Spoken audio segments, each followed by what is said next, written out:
Hello, how are you? Building. It's a broader absence, a hole in the record during which humans clearly existed, maybe even thrived, but left behind evidence that doesn't fit neatly with what should have been possible.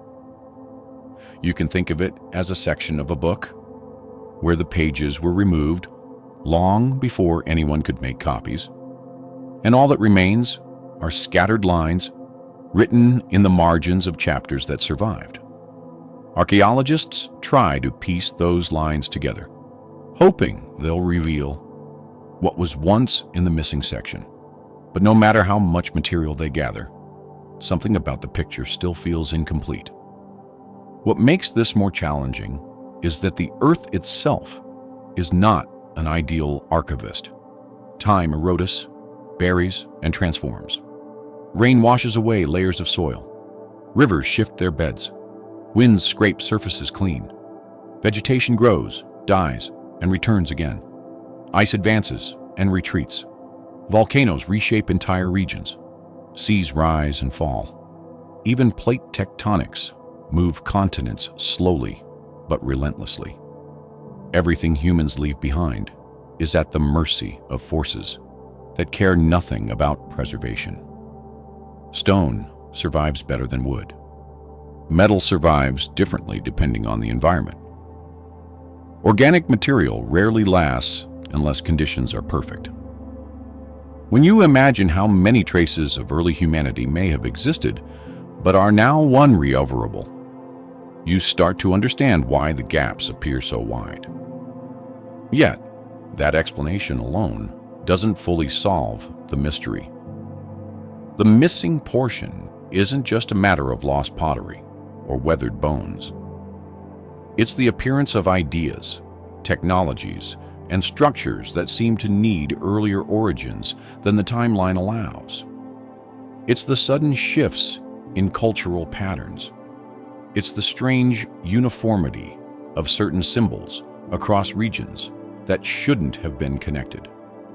It's the way some ancient sites appear to have been built with methods that seem oddly refined for people supposedly just learning how to plant crops or shape stone tools. These things don't require magic or legends to explain them. They simply require a part of the timeline we haven't uncovered yet. A period when humans may have carried knowledge or practices we haven't recognized or expected. Think of early humans not as simple or primitive, but as creative, adaptable, and deeply observant. Their survival depended on noticing patterns, understanding landscapes, predicting weather, tracking animals, and cooperating with each other. Given enough generations and enough stable environments, they could have developed techniques that left only faint traces behind. Perhaps certain groups built structures we haven't found, crafted tools from materials that didn't survive, or organized themselves in ways that left minimal archaeological footprints.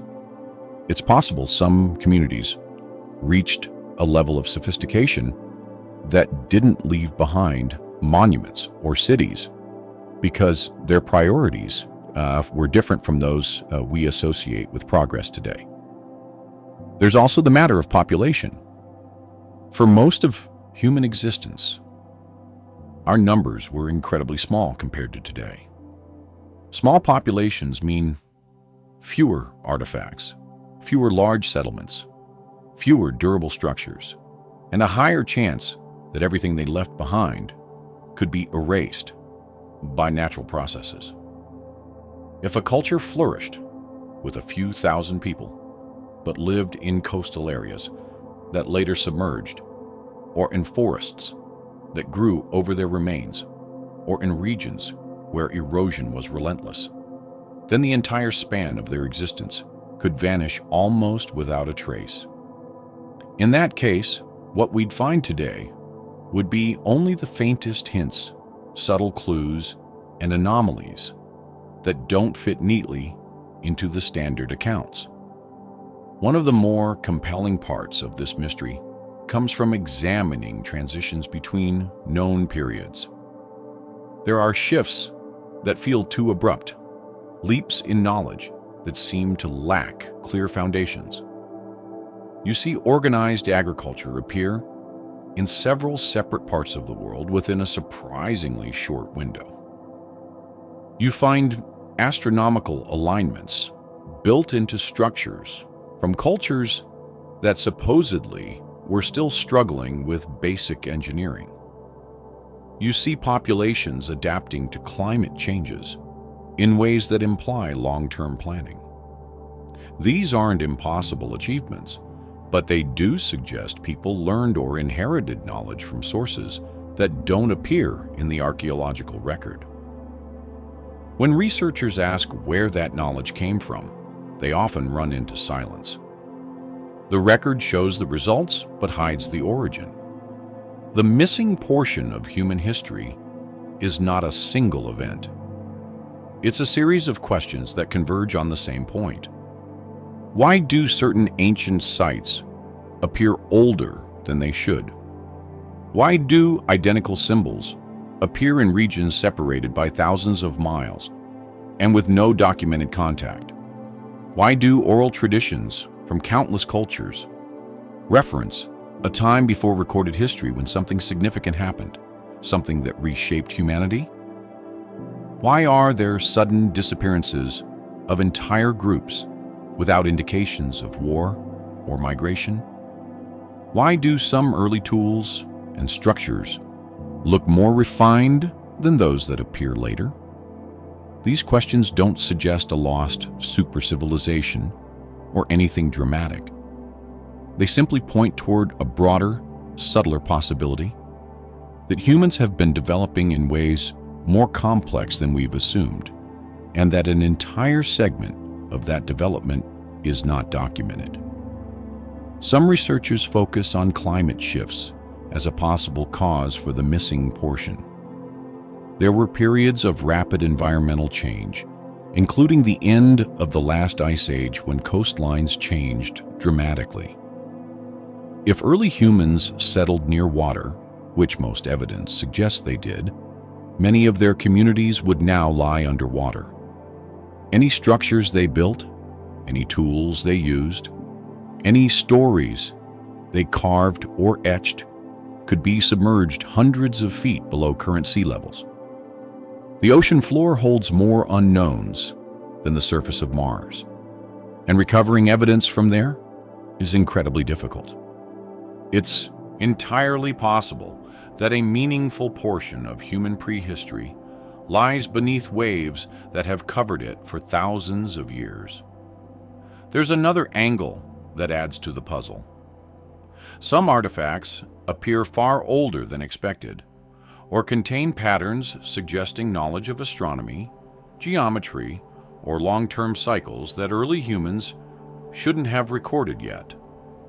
When these artifacts show up, they tend to be classified as outliers. But as more of them accumulate, the idea of an outlier becomes harder to defend. At a certain point, the anomalies stop being unusual and start hinting at a consistent underlying story we haven't articulated yet. The missing portion of our history isn't waiting to be written in grand strokes. It's waiting in smaller pieces, scattered across continents, buried in sediment, drowned in coastal shelves, and surviving in myths that preserve hints of memories long detached from their original contexts. As we move gradually deeper into this exploration, we're not looking for dramatic revelations or speculative leaps. The goal isn't to imagine civilizations that never existed, or technologies far beyond our ancestors. Instead, it's to sit with the real data we have, look at it patiently, and ask why it forms patterns that don't align with the timeline we've constructed. People lived through these periods. They adapted to the world, shaped it in small but meaningful ways, and passed knowledge down through generations. They learned from the land, from each other, and from countless cycles of trial and error.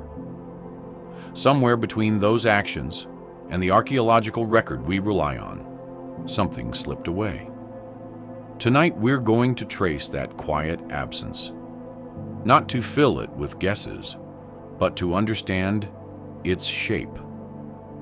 When we begin to explore the puzzle buried beneath our feet, it helps to picture the ground not as something still or settled, but as a layered record of everything that came before us. Every handful of soil, every exposed cliff face, every riverbank, and every weathered plateau carries traces of the people who walked there long before any modern tools or measurements existed. The world isn't quiet just because the past is gone. It's quiet because the past is tucked away in pieces, each buried section waiting for someone to notice it.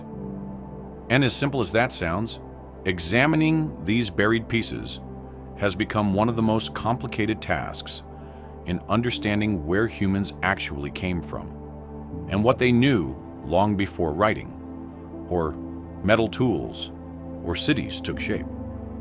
Much of what we know about early people is based on what survived by chance.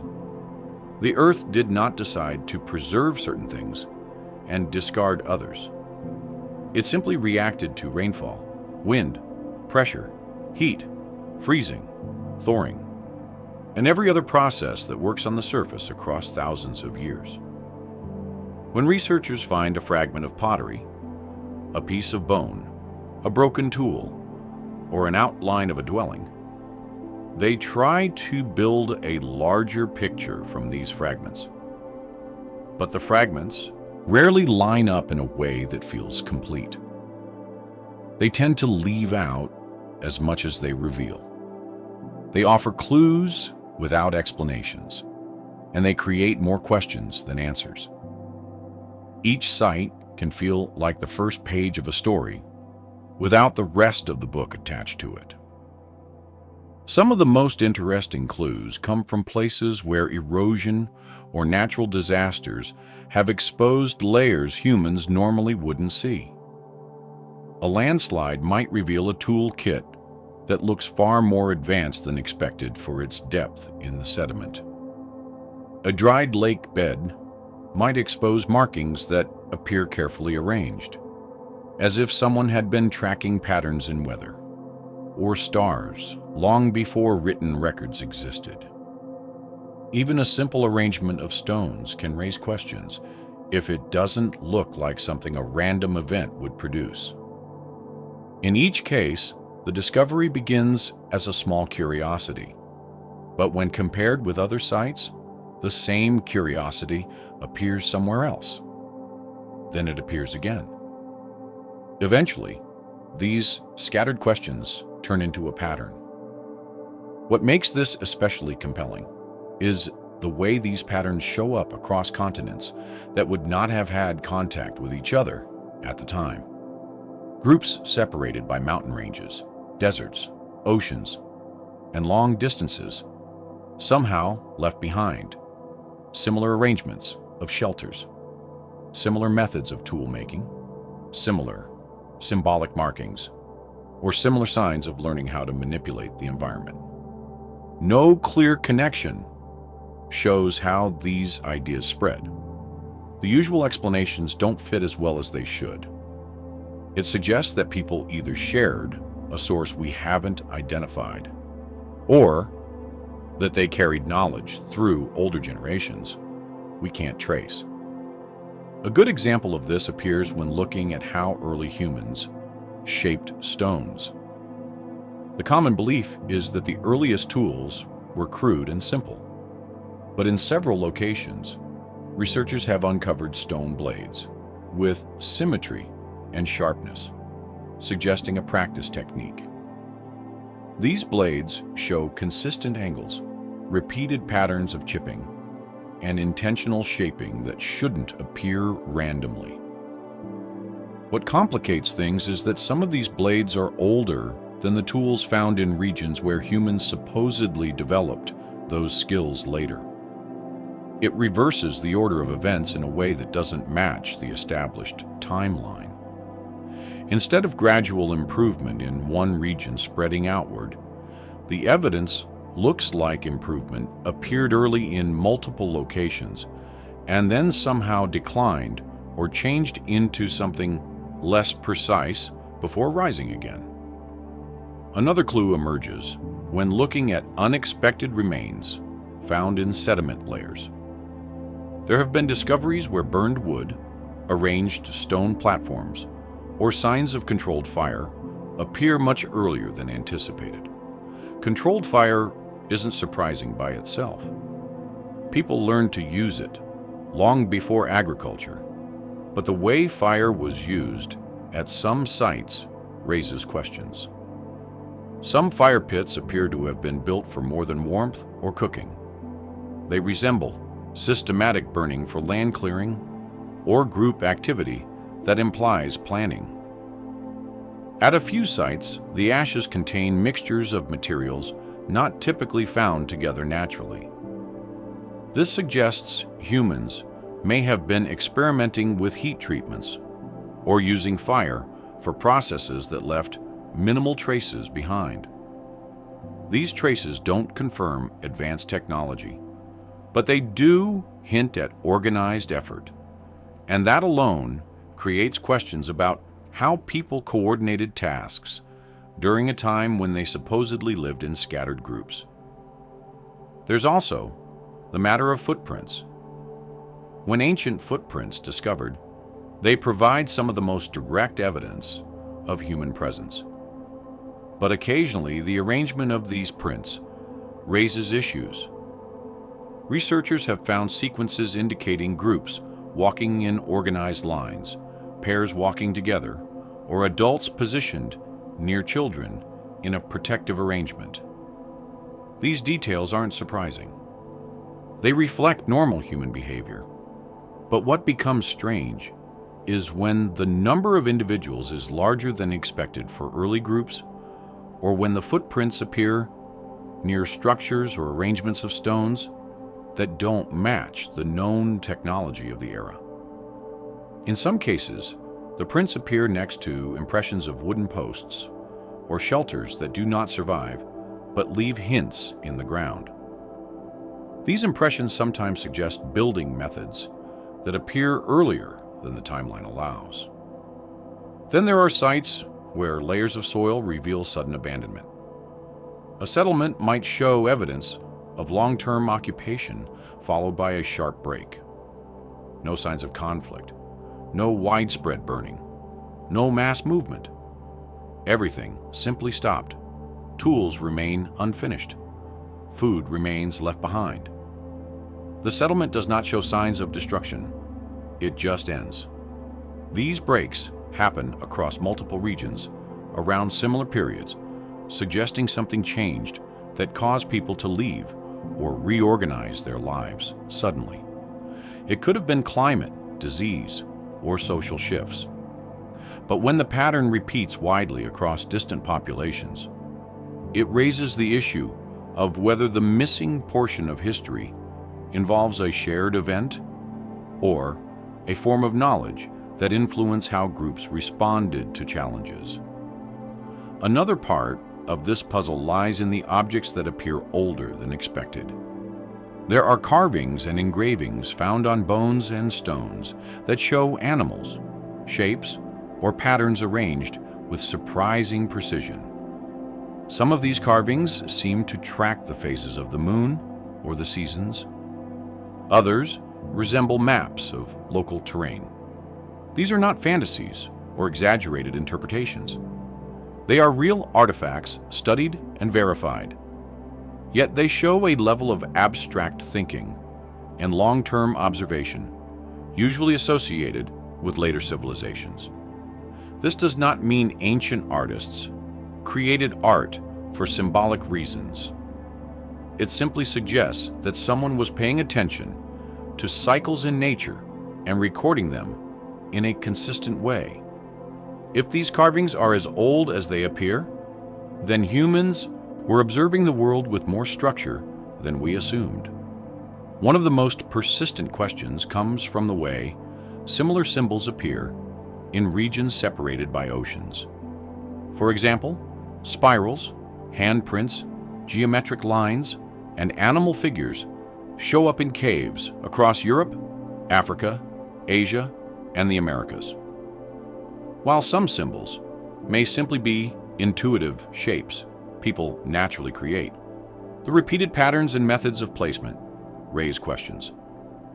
If groups had no contact, why do their markings resemble each other so closely? Some researchers argue that these similarities show how humans naturally express themselves. Others suggest they indicate older shared origins. Both possibilities could be true, but neither fully explains why the symbols appear in clusters that align with other unexpected similarities, such as building methods or early burial traditions. Speaking of burial traditions, there are several early burial sites where individuals were laid to rest with surprising care. People were placed in specific positions or surrounded by objects whose meanings we can only guess at. Some graves contain pigments, tools, or animal remains arranged deliberately. These practices reflect thoughtfulness, but what stands out is how early they appear. They suggest not just respect for the dead, but an understanding of ritual or memory, practices believed to develop much later. These early burials imply that humans were forming social structures much earlier than our models predict. It means people were capable of collective behavior that required communication, shared beliefs, and long-term cooperation. Another intriguing part of the buried puzzle is how early humans interacted with landscapes. Certain regions show signs that people altered the land deliberately.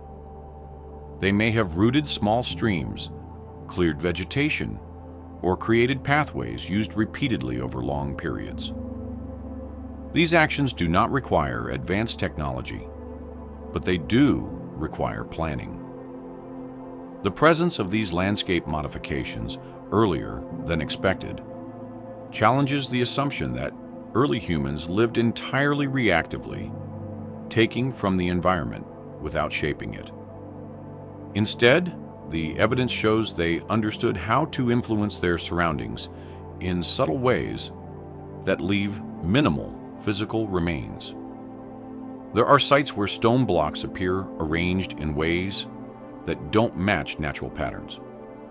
These blocks are not cut with metal tools and do not form large monuments. They appear as foundations or platforms built from locally available stone. What makes them unusual is the symmetry and repeated design. They show intentional placement and a desire for stability.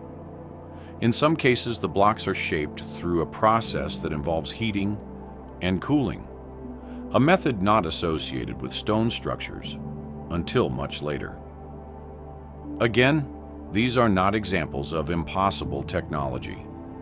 They are signs of experimentation and planning that complicate the timeline. Another detail lies in the distribution of early settlements. In several regions, settlements appear in clusters rather than as single isolated communities. These clusters suggest that groups were larger or more interconnected than expected. They may have shared resources, exchanged ideas, or moved between sites seasonally. If that was the case, it means early humans were not only mobile, but organized enough to return to certain areas repeatedly with purpose. And yet, the archaeological evidence between these clusters is sparse. This absence creates the impression of missing threads, as if much of the activity occurred in ways that didn't leave durable traces. Sometimes the puzzle emerges not in what is found, but in what is not found. There are gaps in the tool-making sequence, gaps in the record of structures, gaps in the progression from one cultural pattern to the next. These gaps aren't empty spaces waiting for dramatic explanations. They are reminders that most human activity involved perishable materials. Wood, fibers, hides, simple shelters, and light tools all decay quickly. If early humans used these materials extensively, much of what they created could have disappeared beyond recognition. This would leave behind only occasional items that survived by chance, making their world appear simpler than it was. The pieces of the puzzle don't point to a single answer. They point to a larger choir to truth. Humans have lived through periods we barely understand, and their efforts, ideas, and adaptations are buried beneath layers of earth that keep most of their story out of sight. The puzzle remains open, waiting for more pieces to surface, and each discovery deepens the picture rather than completing it. When we try to understand civilizations that faded long before their stories should have ended, we enter a part of human history where the evidence behaves strangely. Some cultures appear in the archaeological record with signs of stability, organization, and innovation only to disappear abruptly. Their structures remain. Their tools stay scattered in the soil. Their symbols endure on stone, in pigments, and on pottery. Yet the people who built them leave almost no indication of where they went or why their societies dissolve so quickly. These places pull researchers into long debates about origins and timelines. And the more closely they're studied, the more they seem to share one unsettling feature. They vanish in ways that don't match the usual explanations. When a culture collapses, we usually expect signs of conflict, famine, or disease. We look for burnt walls, broken weapons, or layers of destruction that indicate violence. We expect to find graves that show abrupt increases in mortality. We look for evidence of failed harvests, droughts, or environmental change. But many of these early societies show none of that. Instead of ruins that signal a dramatic end, they show abandonment.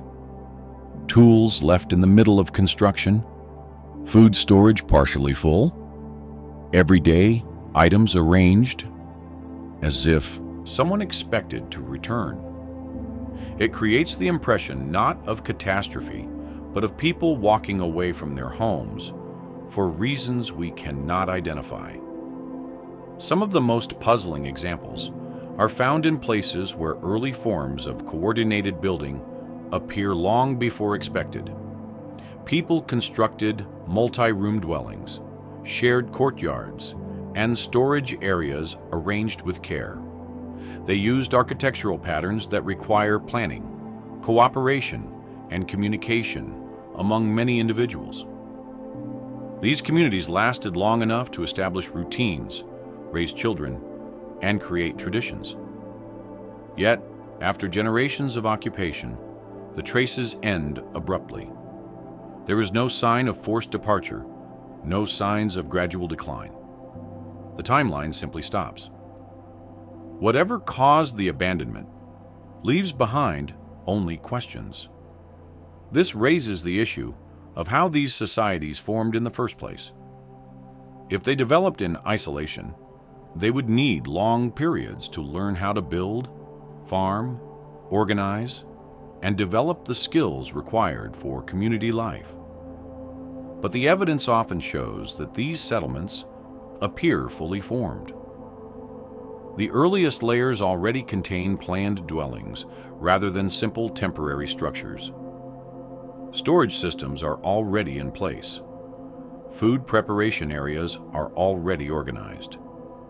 In some cases, symbols or markings appear from the earliest phase instead of gradually emerging. It's as if the knowledge to live this way arrived with the first settlers, rather than evolving slowly. Another clue comes from their tools. Many of these societies crafted implements, from stone, bone, and other available materials with consistency. They shaped blades with refined techniques. They built grinding stones with smooth surfaces meant for repeated use.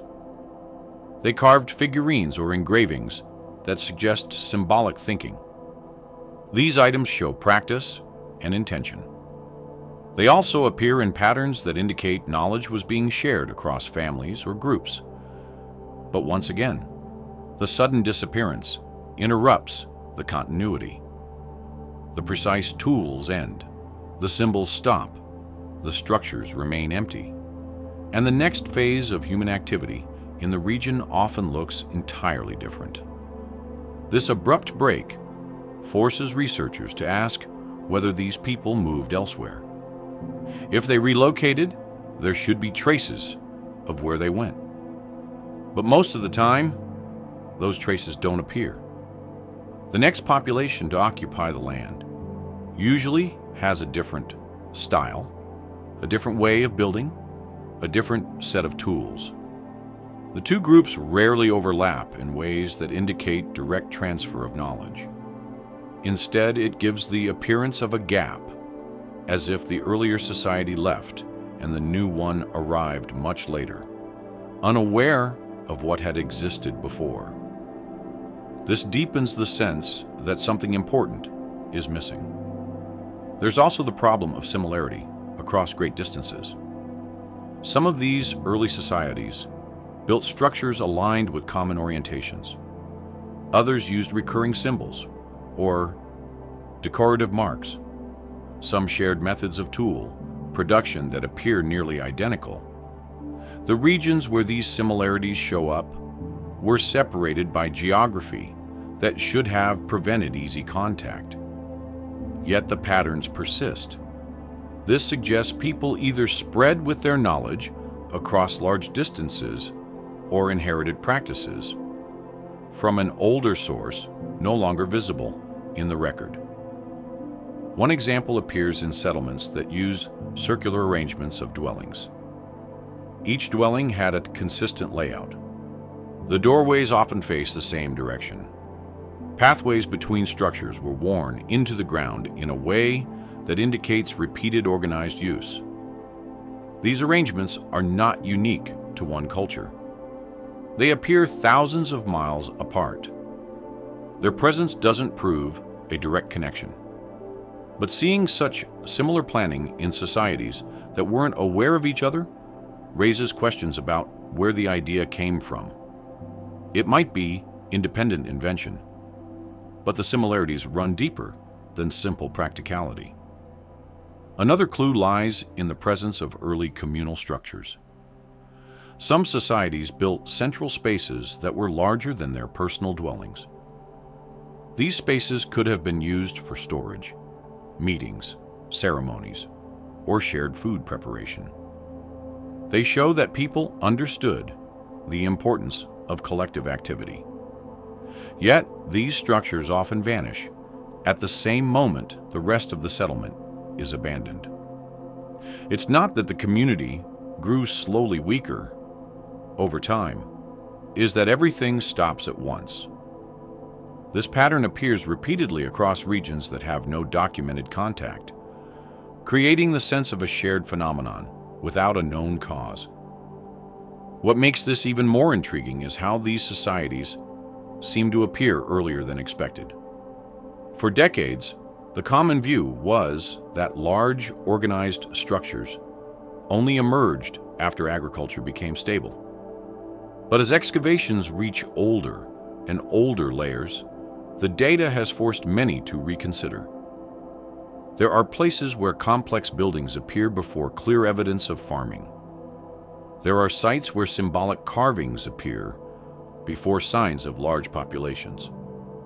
This reverses the order of events instead of agriculture enabling community life. It sometimes looks like community life existed first and agriculture was adopted afterward. That shift implies the existence of a social structure whose origin is not accounted for. Some researchers propose that these societies formed as seasonal gatherings rather than permanent settlements. That might explain the sudden abandonment. People could have returned each year for specific purposes and stopped when circumstances changed. But that explanation doesn't fully match the evidence. Many of the structures built in these places required long-term construction, maintenance, and planning. Seasonal gatherings can involve large groups, but they rarely involve permanent architecture, organized storage systems, or intricate tools left behind in the soil. The level of investment suggests that people live there consistently, at least for a significant period. Another unusual aspect of these vanished societies is the presence of standardization. In many cases, tools are shaped with similar angles across multiple households. Decorative elements follow shared rules. Carved motifs repeat in predictable ways. Standardization indicates cooperation and communication across groups. It also suggests a shared set of practices passed down through many generations. But when the society disappears, the standardization disappears with it. The next population in the region usually has entirely different forms of organization, as if the knowledge was not transferred. If the society had simply moved, they would likely continue these practices in the new location. Instead, it's as though the knowledge simply ended. Climate shifts are often considered as explanations, and in some regions, they likely played a role. But climate changes do not explain every case. Some sites show evidence of stable climates during the period of abandonment. Others show populations living in the same region before and after the vanished society with no signs of interruption. If climate caused the collapse, the people who came later would have faced the same challenges. The absence of consistent environmental triggers complicates efforts to link all these cases through natural causes alone. There are also examples where early societies appear to have discovered methods of shaping the environment that seem mature for their time. They diverted small streams for irrigation.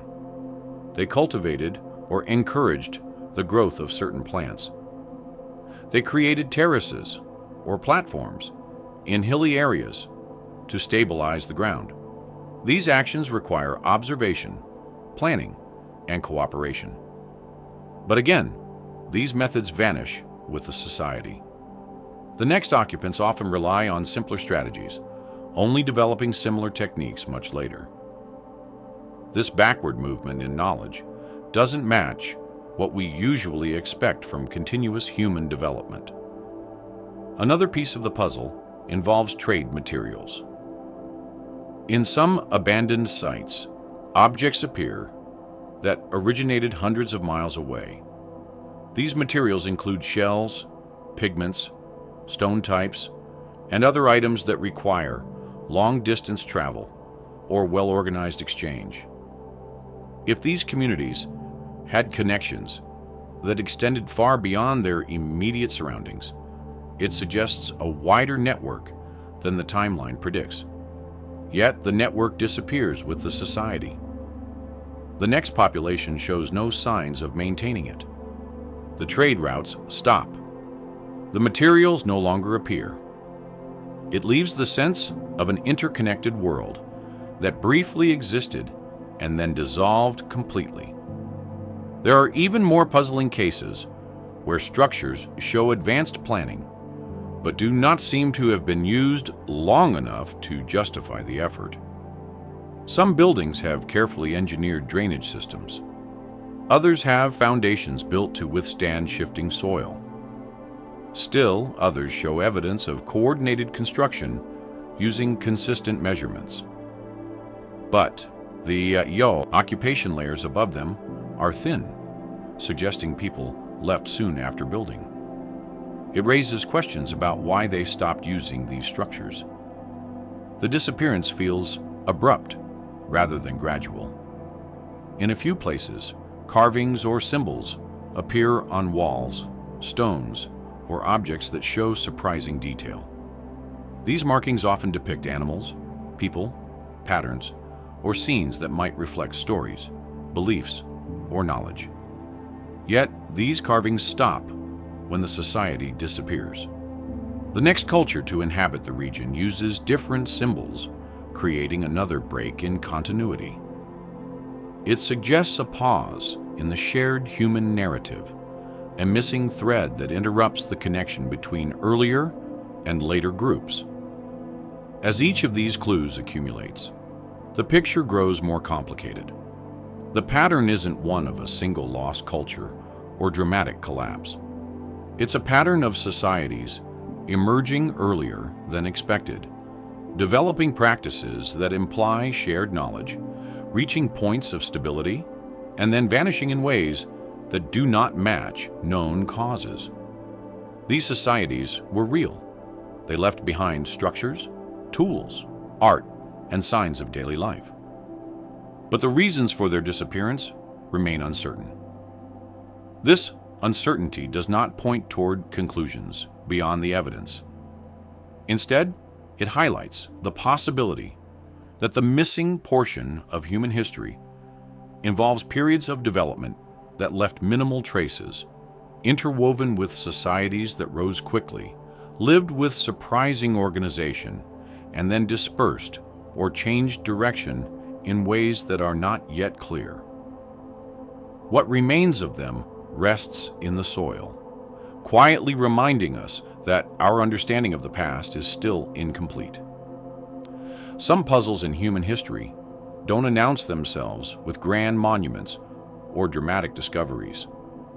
They appear quietly, hidden in small details that don't behave the way they should. These details show up in soil layers, tool fragments, architectural remnants, carvings, and scattered artifacts that stand out because they don't match the period they belong to. Instead of blending into the timeline, they challenge it. They sit in the wrong era, with qualities that should only appear much later. These anomalies are not rare accidents. They accumulate with each new excavation, each new survey, and each new comparison between distant sites. And at a certain point, the number of mismatched details becomes too large to dismiss as simple coincidence. Often, the first sign that something is out of place appears during routine excavations. Researchers expect to find tools, structures, or remains consistent with the known development of the region. But sometimes, an object is discovered that doesn't match the rest of the material from the layer it sits in. Maybe the stone tool shows a type of precision that shouldn't exist yet. Maybe a piece of pottery carries markings that belong to a much later style. Or maybe a structure appears with construction methods that contradict everything known about the era. In those moments, the entire timeline becomes uncertain. These inconsistencies often prompt further investigations, and as layers are re-examined, more discrepancies surface. In one region, a structure may show a type of alignment that suggests knowledge of celestial patterns far earlier than expected. In another, carvings appear that depict animals or shapes with a level of detail that requires careful observation over long periods. In yet another site, the arrangement of stones follows a repeated mathematical pattern that usually emerges only after written records appear. None of these finds imply advanced technology or lost supercultures. Instead, they raise a simpler question. Why do people in these early eras seem to know things they should not have learned until much later? Sometimes the anomalies involve materials that don't belong in certain layers. A specific pigment might appear earlier than its known origin. A type of hearth might show signs of controlled temperatures that require techniques associated with later cultures. Animal remains might be arranged in patterns that indicate ritual or symbolic behavior earlier than expected. When these pieces appear alone, they might be explained through misplacement or natural mixing of layers. But when the same types of anomalies show up repeatedly in multiple regions, the explanation becomes less convincing. One of the more persistent questions involves the sudden appearance of refined craftsmanship. In several ancient settlements, the earliest tools found are not the simplest ones. Instead, they appear at a level of refinement that suggests long-term practice.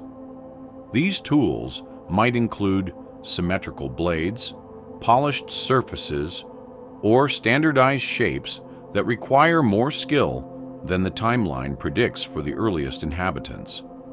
Instead of a gradual improvement from crude designs to skilled production, the record sometimes shows skilled production arriving at the start and then becoming simpler in later layers. This reversal challenges the standard model of steady, linear development. The same pattern shows up in architecture. In places where early humans built structures, the oldest foundations sometimes contain elements that seem unexpectedly organized. The spacing between supports might be consistent. The orientation of buildings might follow a predictable pattern. The materials might show signs of careful preparation. Later structures built on top of these older ones occasionally show less precision or entirely different methods, as if the knowledge used by the first builders was not passed on. This interruption in continuity is difficult to explain through normal cultural development. Symbolic artifacts also present difficulties. Early carvings, paintings, or markings often demonstrate not only artistic expression, but also patterns that look intentional and repeated across generations. Some carvings align with seasonal cycles, lunar phases, or animal migration patterns. Others resemble maps of the surrounding landscape.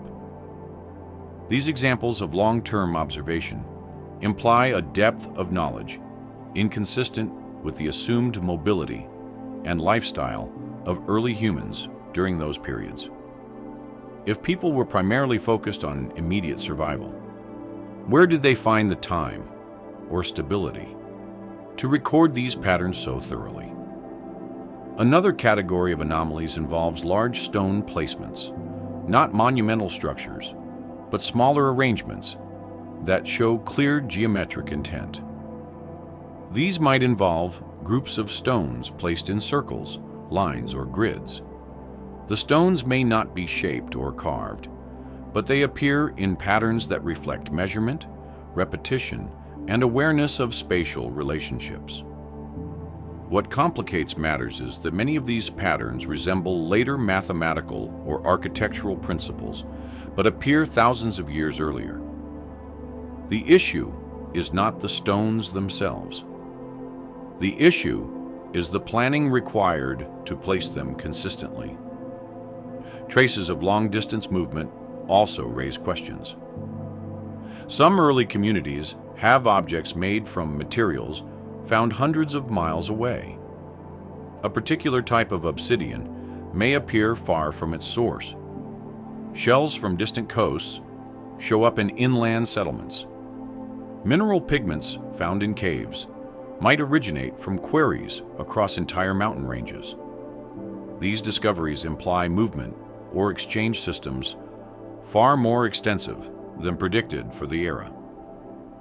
The challenge is not that early humans were incapable of traveling long distances. The challenge is understanding how materials traveled consistently enough to show up in multiple sites without leaving clearer traces of the journeys. Occasionally, researchers uncover hearths or kilns that reach temperatures that seem difficult to achieve with simple fire pits. These heating methods might involve insulating materials, airflow control, or repeated heating cycles. If early humans accomplished this intentionally, it implies experimentation and problem-solving that predate the technologies typically associated with such practices. If the high temperatures occurred naturally, the consistency of the patterns remains difficult to explain. The repeated appearance of these features across distant regions suggests something more deliberate than natural coincidence. Burial sites contribute another set of inconsistencies. Some early burials include items arranged in careful patterns or placed in positions that indicate symbolic meaning. Pigments might be applied to the body. Certain objects might be placed near the hands or feet. The grave may be lined with stones set in deliberate formations. This type of burial behavior suggests a level of social structure and shared belief earlier than expected. But the most unusual aspect is how these burial traditions appear suddenly and then disappear. The next population in the same region might use entirely different burial practices with no signs of influence from the earlier group. Even food remains create anomalies. In a few sites, plant residues indicate selective gathering or early cultivation much earlier than the accepted dates for agriculture. The evidence doesn't prove farming, but it does suggest that people were experimenting with or favoring certain plants. If these practices were already developing, it raises the possibility that early humans understood seasonal cycles and plant behavior more deeply than previously believed. Yet these early experiments often vanish in the following layers, and agriculture doesn't appear for thousands of years afterward. This disconnect challenges the idea of continuous development. Another type of anomaly comes from evidence of long-term settlement in areas assumed to be temporary. Some sites show layers of occupation that last far longer than expected for hunter-gatherer groups. The waste buildup, the wear on pathways, and the accumulation of debris all indicate that people returned to the same place repeatedly, or perhaps lived there permanently for extended periods.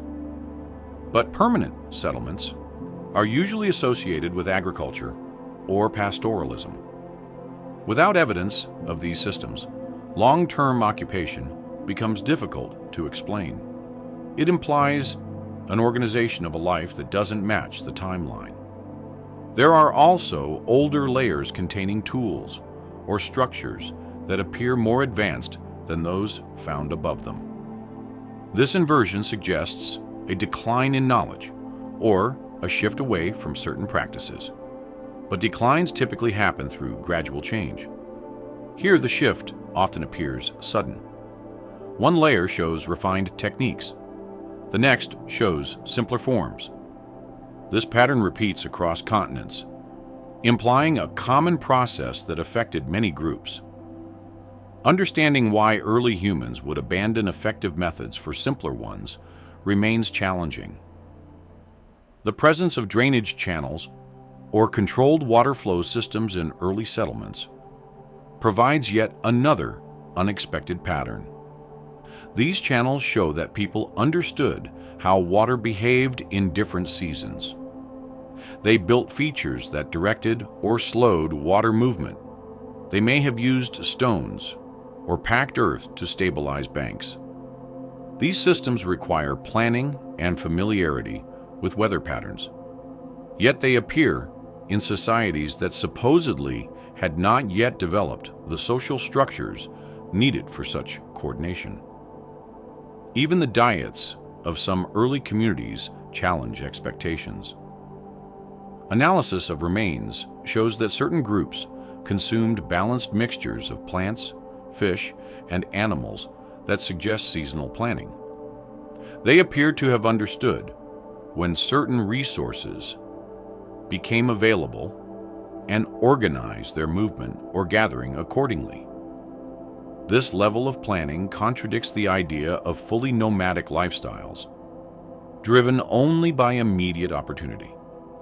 It suggests strategies for survival that require long-term knowledge. In a few rare cases, markings on bones or stones show an unexpected understanding of numbering or counting. These markings might follow sequences or track cycles. They do not resemble writing, but they do suggest a method of recording information. If early humans were tracking quantities or repeating cycles, then they were paying attention to patterns in the environment. That alone challenges the typical timeline for the emergence of such behavior. What stands out across all these anomalies is how consistently they appear in the earliest layers of occupation. They do not follow predictable patterns of gradual invention. They do not show smooth, linear development from simple to complex. Instead, they appear fully formed, disappear, reappear centuries later, and sometimes vanish entirely.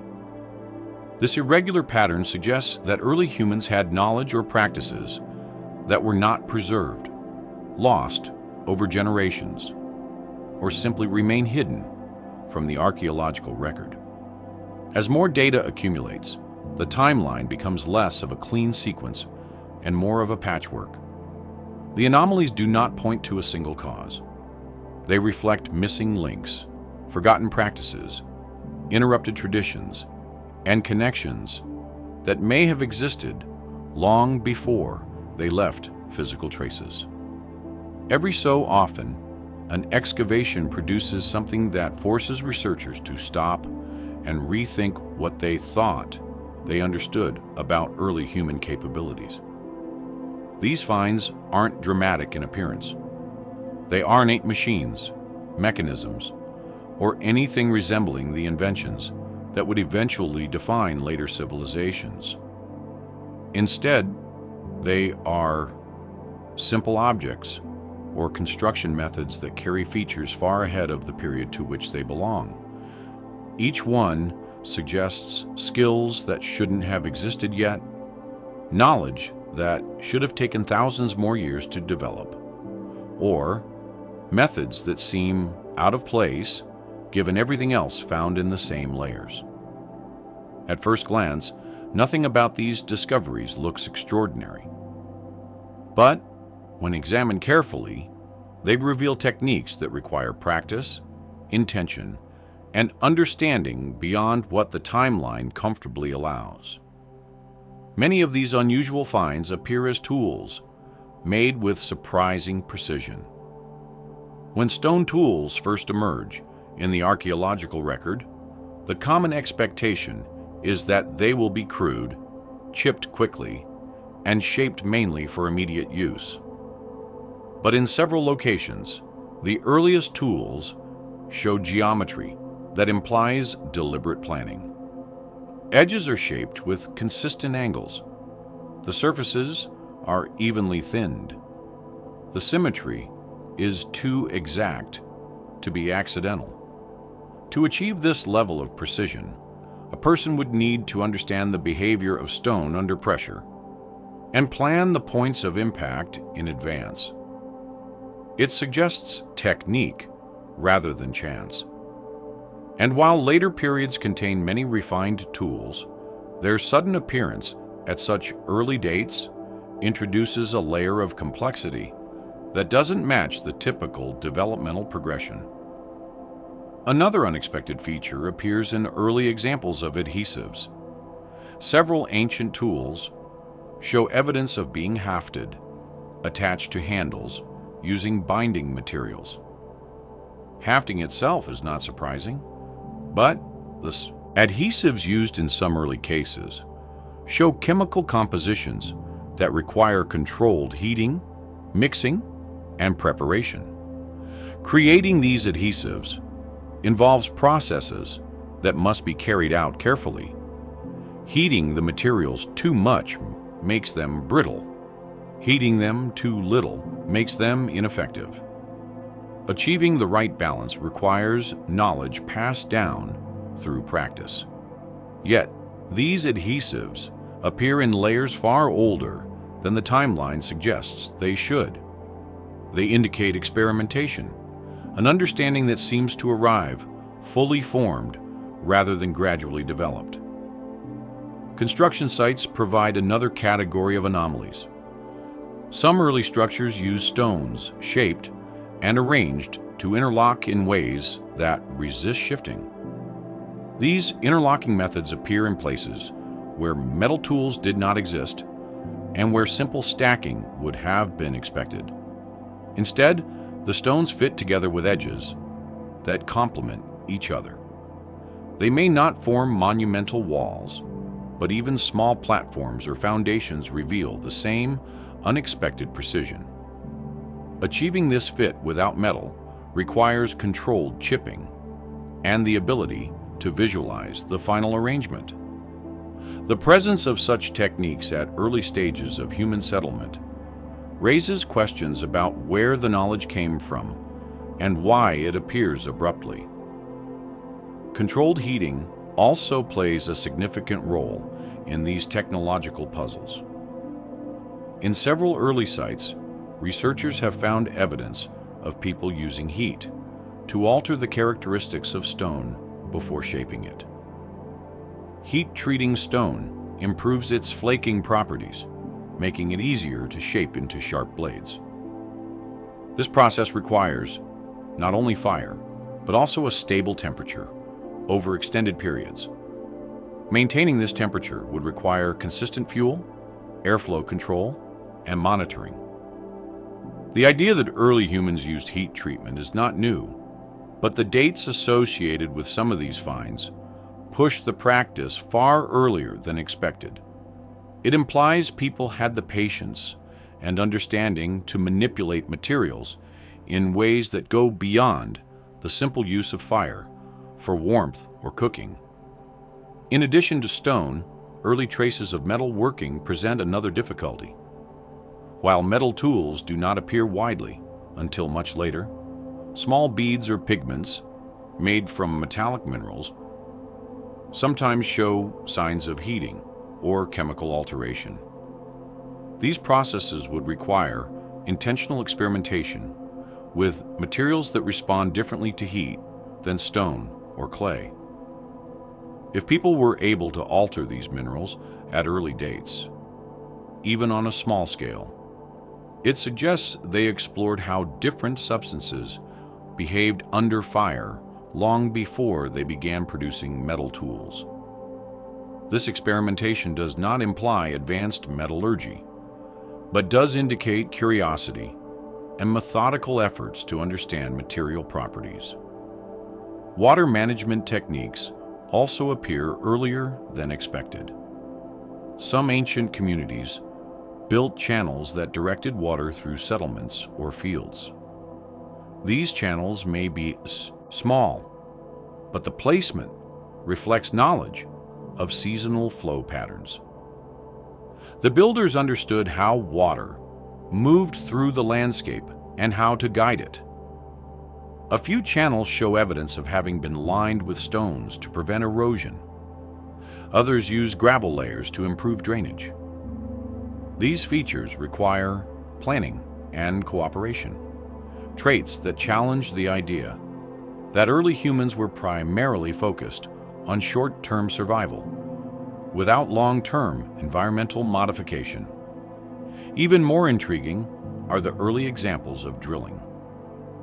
Some artifacts show holes drilled through stone or bone with remarkable consistency. To create these holes, early humans would need to rotate a tool repeatedly, applying even pressure while keeping the angle consistent. Experimental archaeology shows that creating such holes requires patience and method. Yet, the drilled items appear in layers, suggesting humans developed this skill much earlier than expected. These holes may have been used to attach objects, create ornaments, or secure bindings. each of which reflects foresight and understanding of engineering principles. A similar pattern emerges with early textiles.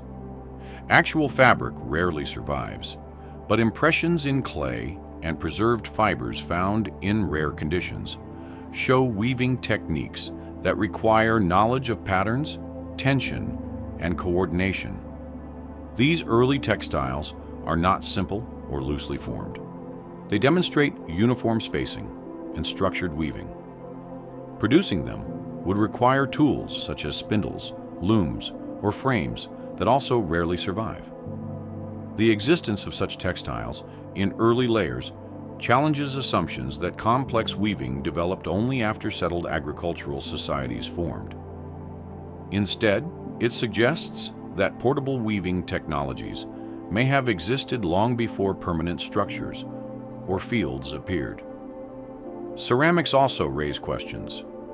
In several places, pottery appears suddenly in the record, with shapes and firing methods that usually take generations to refine. Some of the earliest pottery shows controlled firing that prevents cracking. Others display consistent thickness or distinct decorative patterns. These characteristics imply that people were not experimenting for the first time. Pottery once adopted should evolve gradually, but many early examples appear with techniques that seem mature from the outset. Later pottery in the same region may even appear less refined, reinforcing the idea that knowledge arrived suddenly and possibly faded before being rediscovered. The methods used to transport heavy stones provide another layer of mystery. Even without monumental structures, some early settlements include stones weighing far more than a few individuals could lift easily.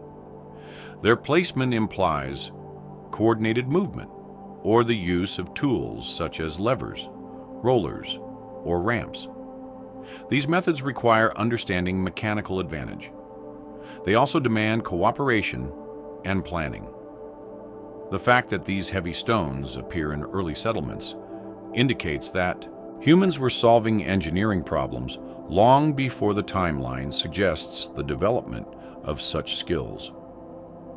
Fire control presents yet another puzzle. In some early hearths, the arrangement of stones or clay indicates people were managing airflow to maintain hotter, cleaner fires. These hearths sometimes include side channels or enclosing walls. They might show ash layers arranged in patterns, suggesting repeated adjustments. Such features point toward intentional modification rather than simple fire use. Maintaining a stable fire suitable for heat treatment or food processing requires attention and understanding, not just chance ignition. The presence of pigments adds to the uncertainty. Some early pigments show remarkable stability, suggesting they were processed with binders or treated with heat. Creating durable pigments requires understanding how different materials interact. It also involves preparing them in ways that prevent fading. The fact that some pigments survive tens of thousands of years in vibrant condition suggests a surprising degree of experimentation and control at a stage when people supposedly lacked the means or need for such efforts. Another area of complexity involves early evidence of measurement. Certain sites contain stones or features placed at consistent intervals. Others include markings that appear to track repetitive cycles. These markings may reflect counting or simple record keeping. Yet their presence implies cognitive abilities that align with later agricultural and administrative societies, not nomadic groups with limited need for formal measurement. If early humans were tracking time, distance, or quantity in these ways, it signals another instance where the timeline appears out of sequence. More confounding are early examples of geometric shapes carved or arranged in natural materials. These shapes include circles, triangles, and grids that require intention and symmetry. They appear in regions that should not have possessed the cultural framework for such patterns yet. While these shapes do not prove advanced mathematics, they do show awareness of consistent proportions and spatial relationships earlier than expected. Another recurring question involves the discovery of residues from composite tools. Some early implements combine multiple materials, stone, wood, fiber, and adhesive, assembled with skill. Creating such tools requires an understanding of how each component contributes to the overall function. The adhesive must bond well. The shaft must balance the weight. The stone must be shaped appropriately. This level of integration contradicts the assumption that early humans relied mainly on simple tools with minimal assembly. Transporting goods across large distances introduces another category of anomalies. Some early communities contain items from geographically distant regions, such as exotic stones or shells. Transporting these materials requires planning, negotiation, or repeated movement across large territories. This level of mobility suggests communication networks or trade systems long before the timeline predict such complexity. Even the use of sound creates difficulties. A few early objects may have been instruments. They include hollow bones with holes placed at intervals that could produce tones. If these objects were used to create sound intentionally, it implies knowledge of acoustics and the ability to replicate tones. The placement of holes would need to be controlled. Producing consistent sound requires more than random experimentation. If people were creating instruments, it suggests another dimension of early cognition not fully reflected in the timeline. Storage systems present additional contradictions. In some early sites, pits or containers appeared that could preserve food or resources for long periods. These storage features often show signs of insulation, sealing, or elevation above ground. Such methods reflect long-term planning rather than spontaneous use. If these systems existed earlier than agriculture, they challenge the idea that food storage developed only after stable farming communities formed. Another perplexing feature involves the intentional shaping of landscapes on a small scale. Evidence suggests early humans built low walls, simple terraces, or modified slopes to control erosion or create defensible areas. These modifications show understanding of environmental processes. They also suggest cooperation within the community. Yet, these features appear too early for the societal structures normally associated with such work. Collectively, these early technological anomalies do not point toward dramatic theories. Instead, they highlight gaps in the record. They reflect knowledge that it must have existed in forms that did not survive. They show that early humans experimented, learned, adapted, and possibly forgot techniques over time. These skills may have developed in pockets of stability, passed down through generations, and then vanished when environmental or social conditions changed. Each anomaly serves as a reminder that the timeline of human development is not as smooth as once believed. Skills appear suddenly, disappear, and re-emerge later. Techniques arrive earlier than expected. Experiments occur long before stable societies form. Across the study of ancient history, one of the most difficult challenges is not what we find, but what we don't.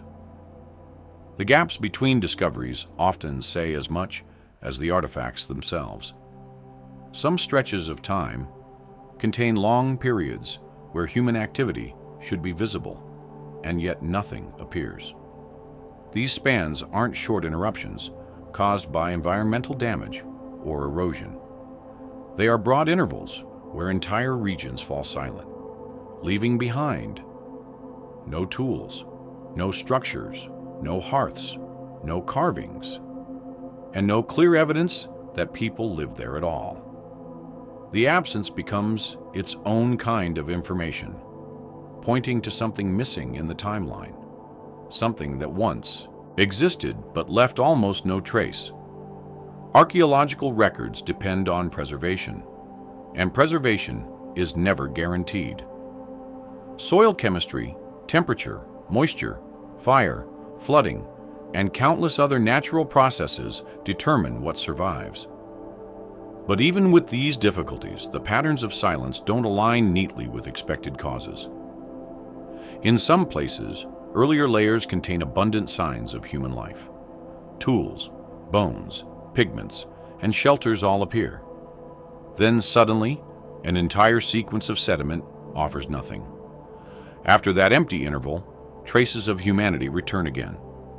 The silence sits between two active periods, like a page removed from a book. These quiet intervals appear across continents. They occur in valleys, on plateaus, along coastlines, and in caves.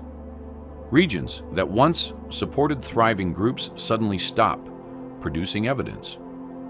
The assumption might be that people moved elsewhere. But when researchers examine neighboring regions for continuity, they often find similar silences. It creates broad, empty zones, not just small gaps. And when these zones are compared across timelines, they sometimes overlap, forming periods where humanity as a whole seems to retreat from visibility. Some researchers believe these gaps may reflect shifts in mobility. If people became more nomadic for a time, they might leave fewer traces. Nomadic groups produce lighter archaeological footprints. They rely on perishable materials that decay quickly. Their shelters might be temporary structures of wood, fiber, or skins that vanish almost entirely.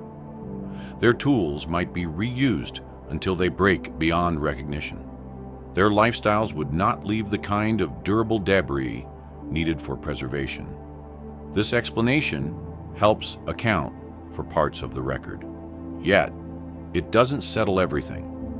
The size of these gaps often exceeds what nomadic life alone can explain. In some cases, the missing intervals stretch across thousands of years. Nomadic groups still make fires, butcher animals, discard broken tools, and create temporary structures that leave evidence behind. They still impact soil layers, produce waste, and alter landscapes. Even a lightly mobile group would leave something. But in the silent intervals, the soil reveals nothing at all. Not even the faint chemical traces that usually remain after repeated human presence. This raises questions about population levels. One possibility is that human groups became so small during certain periods that their impact was negligible. Perhaps environmental pressures reduced populations to the point where entire generations lived without leaving lasting marks. But the silence often appears in places where earlier populations were strong and where later populations were even stronger. The gaps don't align with known climatic downturns. They don't match the timing of glacial advances, droughts, or volcanic activity. They appear instead in periods where conditions were stable enough that people should have continued using the landscape. Another issue involves the disappearance of certain tool traditions. Some early cultures produced distinctive styles of tools. These styles spread across large areas and last for long periods. Then they vanish entirely. When another tool style emerges later, it shows no connection to the earlier one. There is no transitional form linking them. The absence of transitional tools suggests either a population replacement or a loss of knowledge. But neither explanation fully clarifies the silence. If new populations moved in, they should have left evidence of their arrival. If knowledge was lost, some partial form should survive in the archaeological record. Instead, there is nothing. There are also places where unusual structures appear, in early layers, only to disappear completely afterward. These structures might be simple foundations, storage pits, or communal spaces. Their designs do not match those found in later periods. They seem to belong to a tradition that appears once and never returns. After these structures vanish, centuries may pass before any building activity reappears in the region. This break is difficult to interpret. It suggests that an architectural style developed, was used for a time, and then either forgotten or abandoned for reasons that remain unclear. Plant and animal remains add another layer to the mystery. In some regions, early layers show consistent patterns of hunting, gathering, or food preparation. Specific species appear regularly, indicating that people relied on stable sources of nutrition. Then the pattern stops. Not only do the species disappear from the human layers, but the human layers themselves vanish. After a long interval, different species appear with different patterns of consumption. This shift implies that human behavior changed dramatically between the active periods. But without transitional evidence, the cause remains unknown.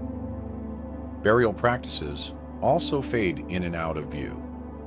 Some early groups buried their dead in ways that are identifiable even after thousands of years. They might use pigments, place objects in the grave, or position the body in a consistent manner. Then suddenly, for long stretches, burial traditions vanish. It is not that people stopped dying. It is that they stopped leaving behind traces of how they responded to death. Either the practice is changed to methods that do not preserve well, or cultural traditions shifted in ways that left no lasting mark. Whatever the cause, the silence in burial evidence is as striking as the silence in living spaces. Some archaeologists suggest that the gaps reflect simply the limits of current excavation. Much of the world has not been explored beneath the surface. Many regions remain untouched due to political, environmental, or logistical reasons. It is possible that the missing pieces exist, but haven't been discovered yet. While this explanation accounts for some gaps, it doesn't align with the global nature of the pattern.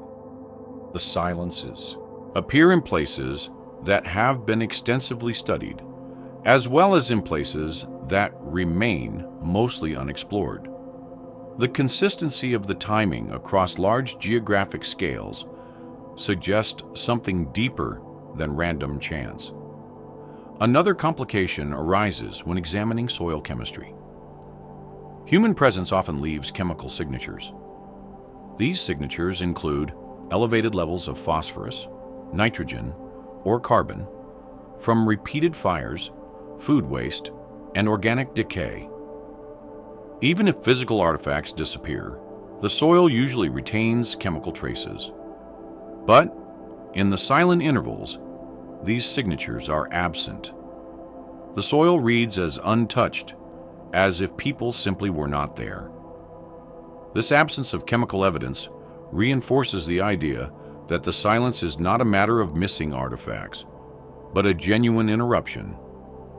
Some researchers proposed that these gaps reflect shifts in cultural behavior that produced fewer durable remains. Perhaps early humans shifted toward practices that were less material and more behavioral. They could have relied more heavily on natural shelters. They might have used tools made primarily from wood, bone, or fiber that decayed quickly. If their activities left minimal waste, Even prolonged occupation might leave little to find. Yet, this explanation struggles with the scale of the silence. It is unlikely that multiple populations across vast regions all adopted similar low-impact lifestyles simultaneously, unless a shared cause influenced them. There are also questions about areas where landscapes appear altered without clear signs of human presence. For example, some regions show patterns of burning in vegetation that suggest deliberate use of fire to manage resources, but there are no tools, shelters, or remains nearby. This suggests a possibility that humans were present and active, but left almost nothing behind beyond ecological impact. If that is the case, the silence might reflect a shift toward practices that are nearly invisible archaeologically. This interpretation fits some cases, but not all. Another aspect worth considering comes from genetic studies. DNA evidence sometimes shows population expansions or contractions that do not align with the archaeological record. There are periods when genetic diversity increases, suggesting growth and movement. But the physical evidence of that movement is missing. Similarly, there are times when genetic bottlenecks imply reduced populations. Yet, the archaeological record shows stable activity. These mismatches indicate that something significant occurred during certain periods that left little to no physical trace. Linguistic studies introduce another dimension. Some language families show patterns suggesting ancient dispersals that do not align with known migrations. The languages share roots that imply earlier movements than the archaeological record supports. This disconnect between linguistic timelines and material evidence points again to periods of human history that are poorly understood and underrepresented in the archaeological record. Even more intriguing are the rare instances where artifacts from older layers resemble those from much later periods, bypassing the silent intervals entirely. These artifacts appear as early examples of techniques or designs that do not reappear until millennia later. Their presence indicates that certain ideas existed early on, vanished during the silent periods, and reemerged later in new contexts.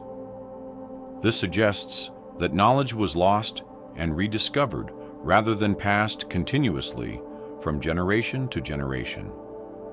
If knowledge was lost, the silence may represent periods when cultural transmission broke down or population shrank to levels where shared practices could not be maintained. Climate records also complicate the picture. Ice cores, lake sediments, and pollen samples show environmental conditions that don't always align with human presence.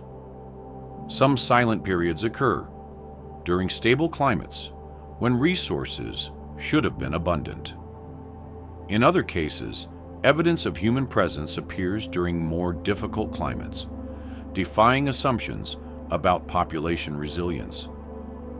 These inconsistencies suggest that environmental factors alone cannot explain the gaps. The archaeological silence becomes even more striking when compared to oral traditions. Many cultures have stories describing earlier ages of humanity, times before recorded history, when significant events shaped the world. These stories vary across regions, yet many share themes of destruction, migration, or transformation. While oral traditions cannot be used as direct evidence, their widespread appearance raises the possibility that people retained memories of earlier disruptions, even when material traces disappeared. The silence in the physical record might align with those remembered disruptions. Another layer of mystery appears when examining fauna. In some regions, Animal population shows signs of human interaction, such as selective hunting or changes in migration patterns, during periods when the archaeological record shows no humans. This suggests that people were present, but not leaving material traces. If humans used lightweight tools or temporary structures, they might alter local ecosystems without leaving behind durable artifacts. The culmination of all these contradictions paints a picture of human history that is far less linear than once believed. Instead of a steady progression from simple to complex, the record shows interruptions, disappearances, and reemergences. Cultures rise, vanish, and return in new forms. Populations expand, shrink, move, and modify their lifestyles. Knowledge emerges, fades, and reappears. The silence between these moments is not empty. It reflects processes we have not yet understood or identified. As these silent periods accumulate across regions and eras, they point toward a deeper issue. Something fundamental about early human history remains obscured. The silence is not random. It follows patterns that suggest missing links in cultural continuity, shifts in social organization, or events that have left a little trace in the soil. In many parts of the world, some of the oldest information we have about early humanity does not come from soil, stone, or bones. It comes from stories. These stories were told aloud long before writing existed, carried across generations by memory alone. They were repeated around fires, woven into daily life, and passed from elders to children for hundreds or even thousands of years. Today they survive mostly as myths, legends, or origin tales. And though these stories often contain imaginative elements, they also include patterns and details that raise interesting questions about the periods of human history that left little archaeological trace. When the physical record falls silent, these stories sometimes continue speaking. Myths are not usually treated as historical evidence. They transform events into symbols, exaggerate experiences, and simplify ideas so they can be remembered easily. Yet, they also preserve traces of real environments, real challenges, and real disruptions. When a story appears in one culture, it may simply reflect local imagination. But when similar themes appear across cultures that never interacted, it hints at shared experiences so old that only stories remained. Many traditions describe earlier ages of humanity, times when people lived differently, moved differently, or faced circumstances unlike anything known today. These descriptions vary, but some patterns are hard to ignore. One of the most widespread themes involves a time when a great change occurred, sometimes described as a flood, sometimes as fire, sometimes as darkness or cold. These aren't references to a single event. They appear in stories from island nations, mountain groups, desert cultures, and forest communities. Though each story has its own structure, the idea of a sudden shift that erased a previous way of life is almost universal. In coastal areas, many myths describe land that once lay above water, but now sits beneath the sea. These tales often mention villages, forests, or paths now lost. While these accounts sound imaginative, geological studies show that coastlines changed drastically at the end of the last ice age. Shorelines moved by hundreds of meters in some places, kilometers in others. Entire landscapes disappeared underwater. For those who lived through these changes, the loss would have been enormous. Yet their physical traces would now lie far beneath the waves. In this case, myth preserves a memory that archaeology cannot easily access. Another common theme involves people who traveled vast distances or relocated suddenly. Many cultures have stories describing migrations triggered by environmental or cosmic disruptions. They speak of groups leaving well-established homelands and journeying across unfamiliar territory. Archaeological evidence sometimes align with these migrations, but the actual causes often remain unclear. Myths provide context, suggesting that these movements may have been responses to changes that left little in the physical record, changes in climate, resources, or even social structure. These stories serve as potential windows into periods when populations shifted too quickly or too quietly for archaeology to track. Some myths describe knowledge or skills possessed by earlier people that later generations struggled to understand. These accounts often appear as stories of ancestors who built structures or shaped the land in ways the storytellers themselves no longer practiced. Instead of framing these ancestors as supernatural beings, many cultures speak of them simply as people who lived in a different era. They had expertise unfamiliar to later generations. When archaeologists examine older layers showing unusual construction or advanced planning, followed by simpler techniques, these myths gain new relevance. They may reflect memories of lost traditions or forgotten methods rather than inventions of the imagination. A different category of myth speaks about communication between distant groups. In these stories, people from different lands or islands sometimes traded, visited, or learned from one another. Geography would seem to make some of these accounts improbable. Yet, genetic and linguistic studies sometimes reveal connections between populations far earlier than expected. These connections appear long before established trade networks.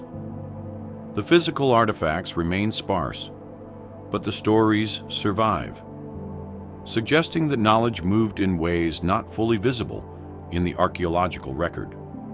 There are also traditions describing periods when humans and animals interacted differently.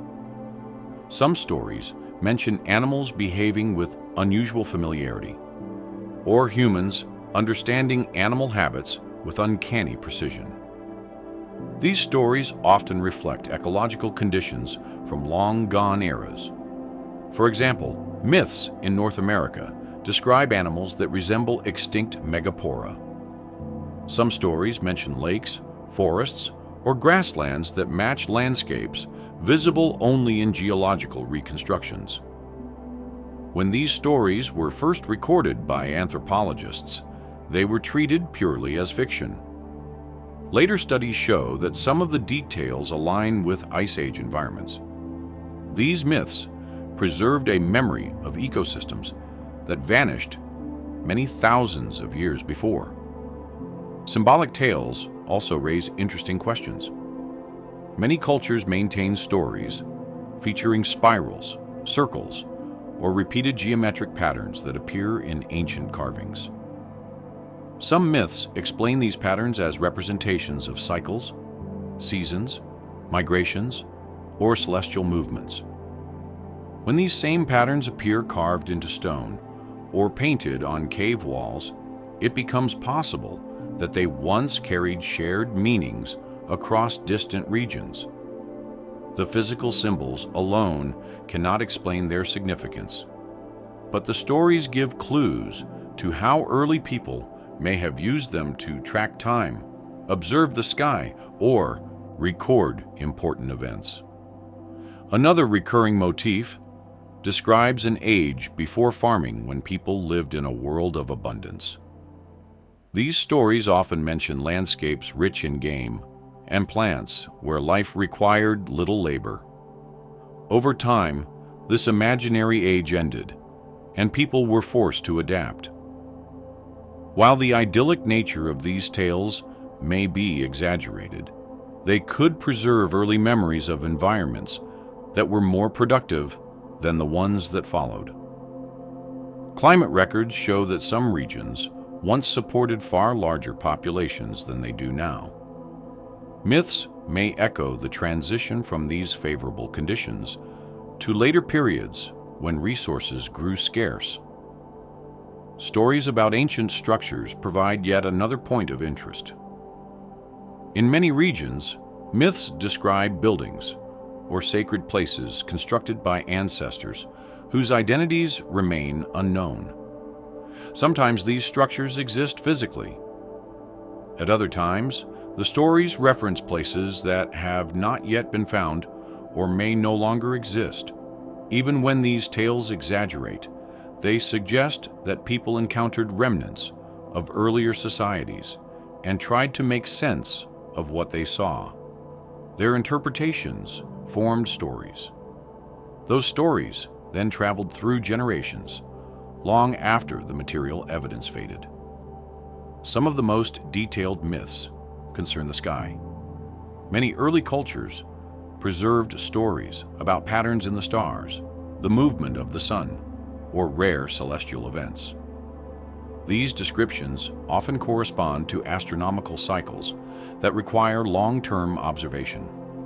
Some myths even reference star positions that match ancient skies rather than modern ones. This suggests that people once tracked patterns carefully enough for the memory to survive in story form. These stories often outlast the physical sites used for observation, which might erode or vanish entirely. Another subject that appears frequently is the idea of lost homelands. These stories mention places where ancestors once lived but could not return to. Sometimes the reason involves natural disaster. In other cases, the reason remains vague. These accounts hint at real migrations or displacements that occurred so long ago that only fragments of memory remain. If people moved quickly or over great distances, they may not have left behind durable archaeological evidence. The stories then become the only surviving record of those movements. Some myths describe early conflicts, not in the form of detailed battles, but as disruptions that changed the course of life. These conflicts might involve competing groups or escalating tensions that eventually broke communities apart. Archaeology sometimes identifies layers suggesting population decline or cultural fragmentation without clear signs of violence. The stories could reflect social pressures that cause people to disperse, shift lifestyles, or abandon traditions in ways that left little trace. There are also accounts of early knowledge that later generations viewed with confusion. These stories often involve ancestors who understood the land or sky in unusual ways. They might describe people who could predict weather or seasonal changes with accuracy. Modern interpretations sometimes exaggerate these abilities. But if early groups study patterns over longer periods than later groups, they might have developed profound knowledge that was gradually lost. Myths can compress complex practices into simple narratives, preserving only their essential form. Another type of story describes a period when everything changed at once. These stories often come from cultures with no contact between them, yet they contain similar features. They speak of sudden events that separated one age of humanity from another. Sometimes the change involves water. Sometimes it involves fire, cold, or darkness. While these elements are symbolic, they might reflect real disruptions, like rising sea levels, volcanic activity, droughts, or shifts in climate. Archaeologists sometimes find evidence of environmental change during the same periods when myths describe transformations. The physical record cannot capture how people experience these changes emotionally or socially, but the stories provide that missing context. Even myths about giants or unusually skilled ancestors may hold traces of real memories. These stories often reflect encounters with earlier populations whose habits, lifestyles, or technologies differed significantly. The exaggerated scale might not refer to physical size, but to perceived differences in ability or knowledge. When later generations encountered the remains of older structures or tools, they may have created stories to explain why those objects seemed beyond their own capabilities. Some traditions preserve detailed genealogies that trace back far beyond recorded history. While these genealogies are not literal, they sometimes encode information about migrations, alliances, or social shifts. Each repeated name may represent a group rather than an individual. These genealogies can span periods where the archaeological record becomes thin or silent. They offer continuity when the material evidence does not. Linguistic patterns also appear in myths. Certain phrases, names, or concepts remain embedded in stories long after their original meanings disappear. These linguistic remnants can reveal older layers of cultural memory. When the same linguistic elements appear in unrelated cultures, they hint at ancient connections, now invisible archaeologically. Stories involving animals often preserve archaeological knowledge. They describe migrations, behaviors, or habitats that match scientific reconstructions of ancient environments. These details persist even after those animals disappear or the ecosystems change. Myths can therefore offer indirect information about landscapes that vanished long ago. Other myths refer to an earlier time when people possessed understanding of sound, measurement, or observation that later generations lacked. These references align with archaeological anomalies, where early technologies appear unexpectedly advanced. While myths exaggerate, they may reflect genuine memories of lost methods. There are also stories about individuals or groups who carried knowledge from one place to another, often across long distances. These accounts correspond loosely to patterns seen in genetics and linguistics. They may describe ancient movements that left little physical evidence but contributed to cultural development. Across all these examples, myths survive because they adapt. They retain the parts that are easy to remember, the parts that resonate emotionally, and the parts that connect to shared identity. The detailed explanations disappear, but the core experience remains. This survival allows myths to carry echoes of events far older than the archaeological record can easily capture. When comparing these stories to the physical gaps discussed earlier, they help fill in the outline. Myths do not provide exact dates or measurable evidence, but they offer context for abrupt changes, lost knowledge, ancient migrations, and environmental transformations. They show that early humans reacted to challenges in ways that left emotional imprints even when material traces vanished. As these stories accumulate across regions and eras, they form another layer of the missing past. They are not proof, but they are signals.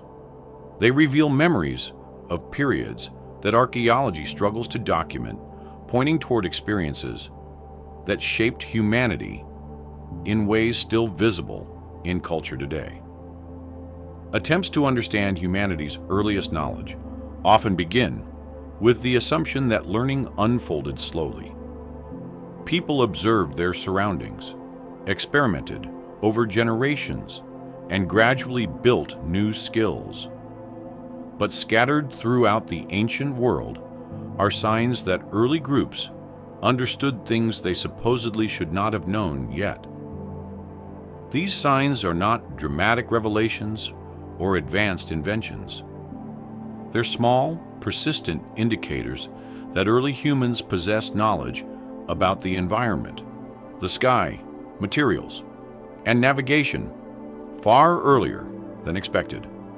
When examined closely, these hints raise questions about where such understanding originated, how it was passed on, and why it sometimes seems to appear fully formed before fading again.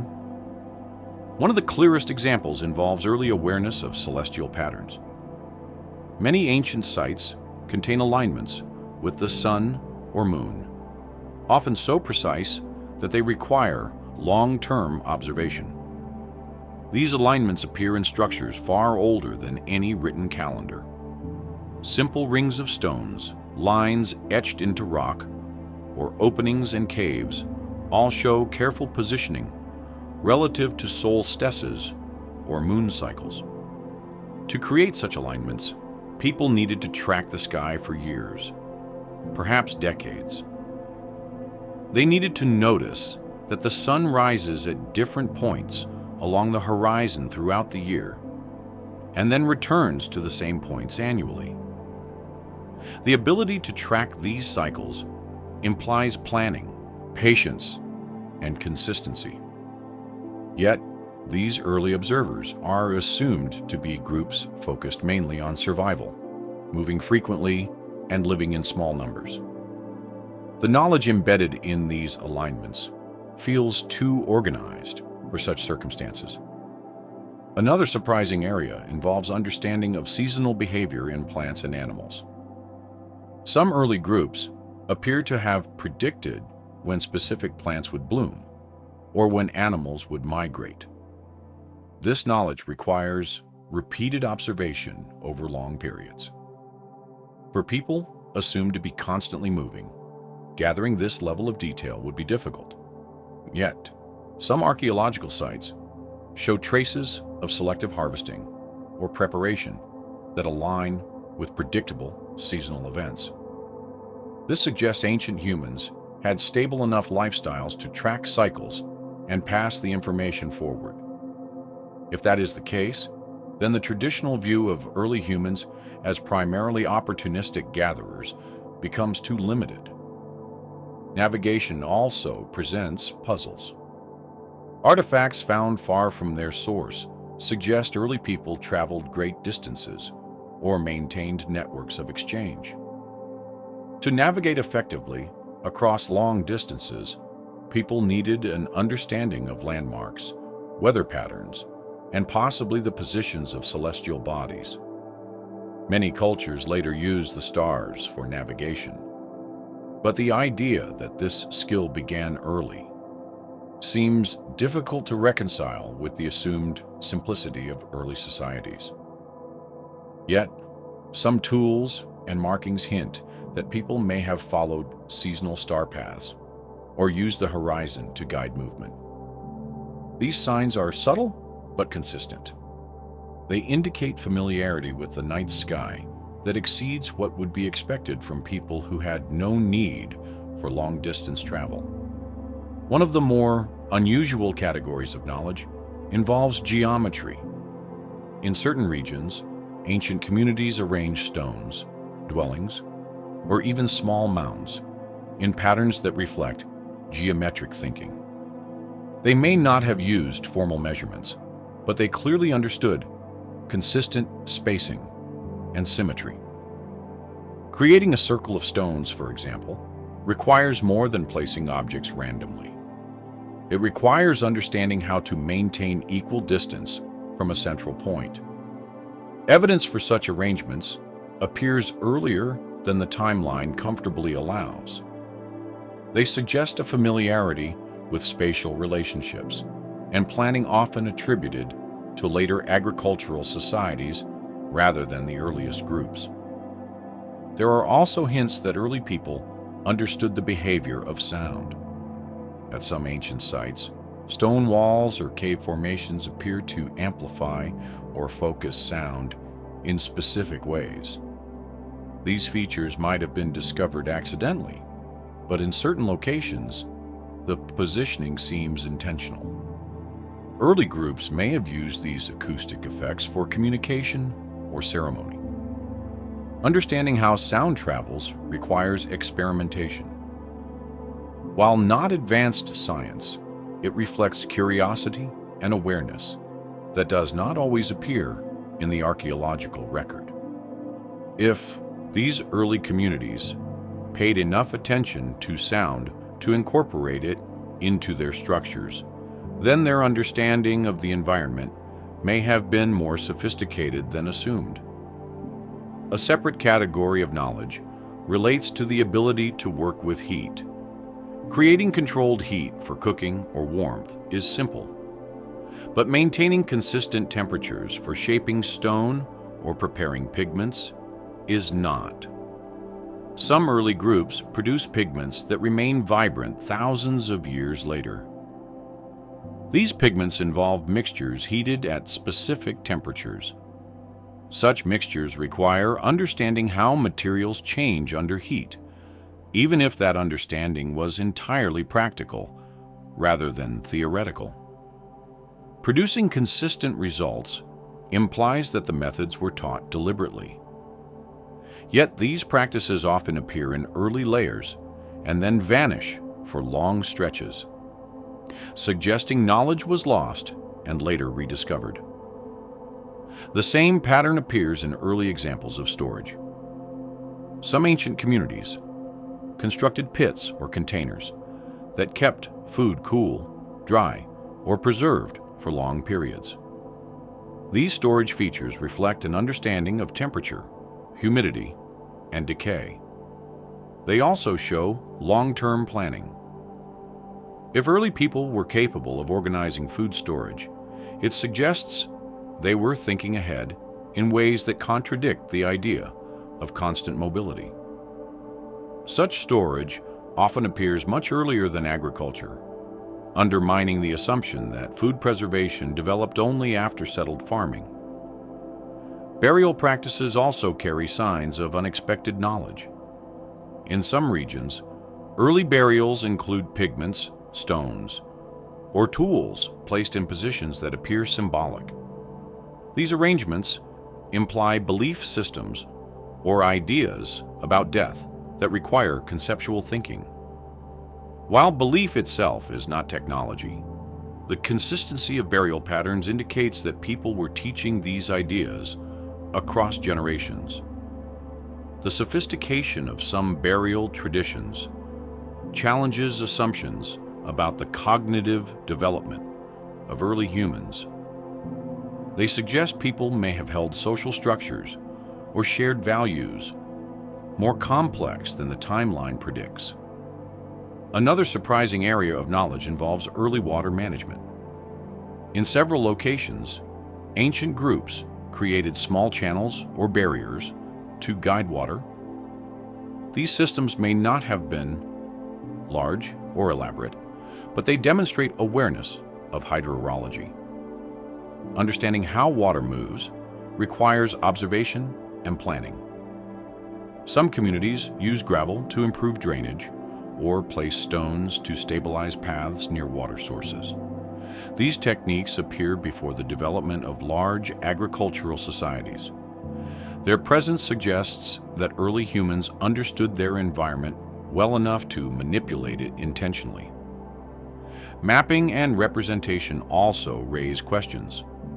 Some ancient carvings or markings resemble maps of local landscapes. They show rivers, hills, or paths in simplified form.